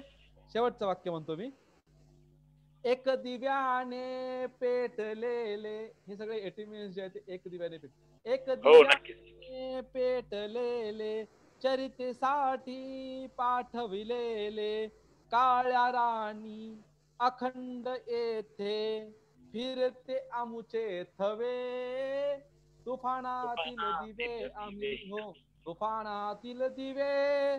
शेवटचं कडवं. जळू परंतु धरती उजळू, जळू परंतु धरती उजळू, प्रकाश येथे असाच उधळू, सदा चांदणे सुखी नांदणे, हेच आम्हाला हवे, तुफानातील दिवे आम्ही हो, तुफानातील दिवे. धन्यवाद. मला आज क्या बात आहे. विठ्ठल खूप सरांची सुंदर आठवण सर. झाली. खूप म्हणजे मी तर तुमच्याकडनं अनेक वेळा ही कविता ऐकलेली आहे आणि आज नक्कीच आपल्या या मंचावरनं महाराष्ट्राने, तमाम महाराष्ट्राने ही कविता आपल्याकडनं ऐकून नक्कीच याच्यातनं, या संकटातनं बाहेर जाण्याची प्रेरणा या आपल्या एकेका शब्दातून तमाम महाराष्ट्र घेईल. आणि मी पण जाता जाता तुमच्याकडनं प्रेरणा घेऊन एकच कडवं म्हणतो, कुसुमाग्रजांनी म्हणूनच ठेवलेलं आहे की मोडून पडला संसार तरी मोडला नाही का ना, मोडून पडला संसार तरी मोडला नाही का ना, पाठीवरती हात ठेवून नुसता लढ म्हणा. ज्यावेळेस अशी संकट येतात त्यावेळेस तुमच्यासारख्या या शिक्षण क्षेत्रामधल्या एक ज्येष्ठ अशा कार्यकर्त्याचा पाठीवर हात असतो, त्यावेळेस आमच्यासारखे कार्यकर्ते हे नक्कीच या संकटातून तरुण जाण्यासाठी नेहमी सदैव तयार राहतील आणि तुफानातल्या दिव्यांसारखे आपण नेहमीच समाजाला दिशा देण्याचं काम आपण करत आहात. आणि यापुढेही या आलेल्या छोट्या मोठ्या संकटाला न घाबरता भविष्यातही अशाच पद्धतीचं काम आपण करत राहूयात. हेही दिवस जातील आणि पुन्हा एकदा आपण सगळे जण भेटूयात. पुन्हा एकदा आपण सर्वजण एक नव्या जोशाने, नव्या आनंदाने, नव्या उमेदीने येणाऱ्या शैक्षणिक वर्षाकडे जाऊयात. पुन्हा एकदा सर्वांना मी आजच्या या शिक्षण संवादामध्ये सहभागी झाल्याबद्दल सर्वांना या ठिकाणी मनपूर्वक धन्यवाद देतो. अतिशय महत्वाची भूमिका बजावत असताना संवादक म्हणून आपल्या समोर आलेले आपले राज्य संयोजक विक्रम आडसूळ सर यांनी खूप सुंदर असं मार्गदर्शन त्यांच्या नेहमीच्या शैलीमध्ये या ठिकाणी केलं. आपल्या सर्वांना एक नवीन असा उदंड अशा आशावाद दिला. त्याबद्दल विक्रम सरांचे मी या ठिकाणी कृतीशील शिक्षक महाराष्ट्र एटीएम आणि निशंक भारत परिवाराच्या वतीने मनपूर्वक धन्यवाद देतो. आणि पुन्हा एकदा विक्रम सरांनाच समारोपासाठी आणि उद्याच्या उद्घोषणेसाठी या ठिकाणी आमंत्रित करेन. विक्रम सर.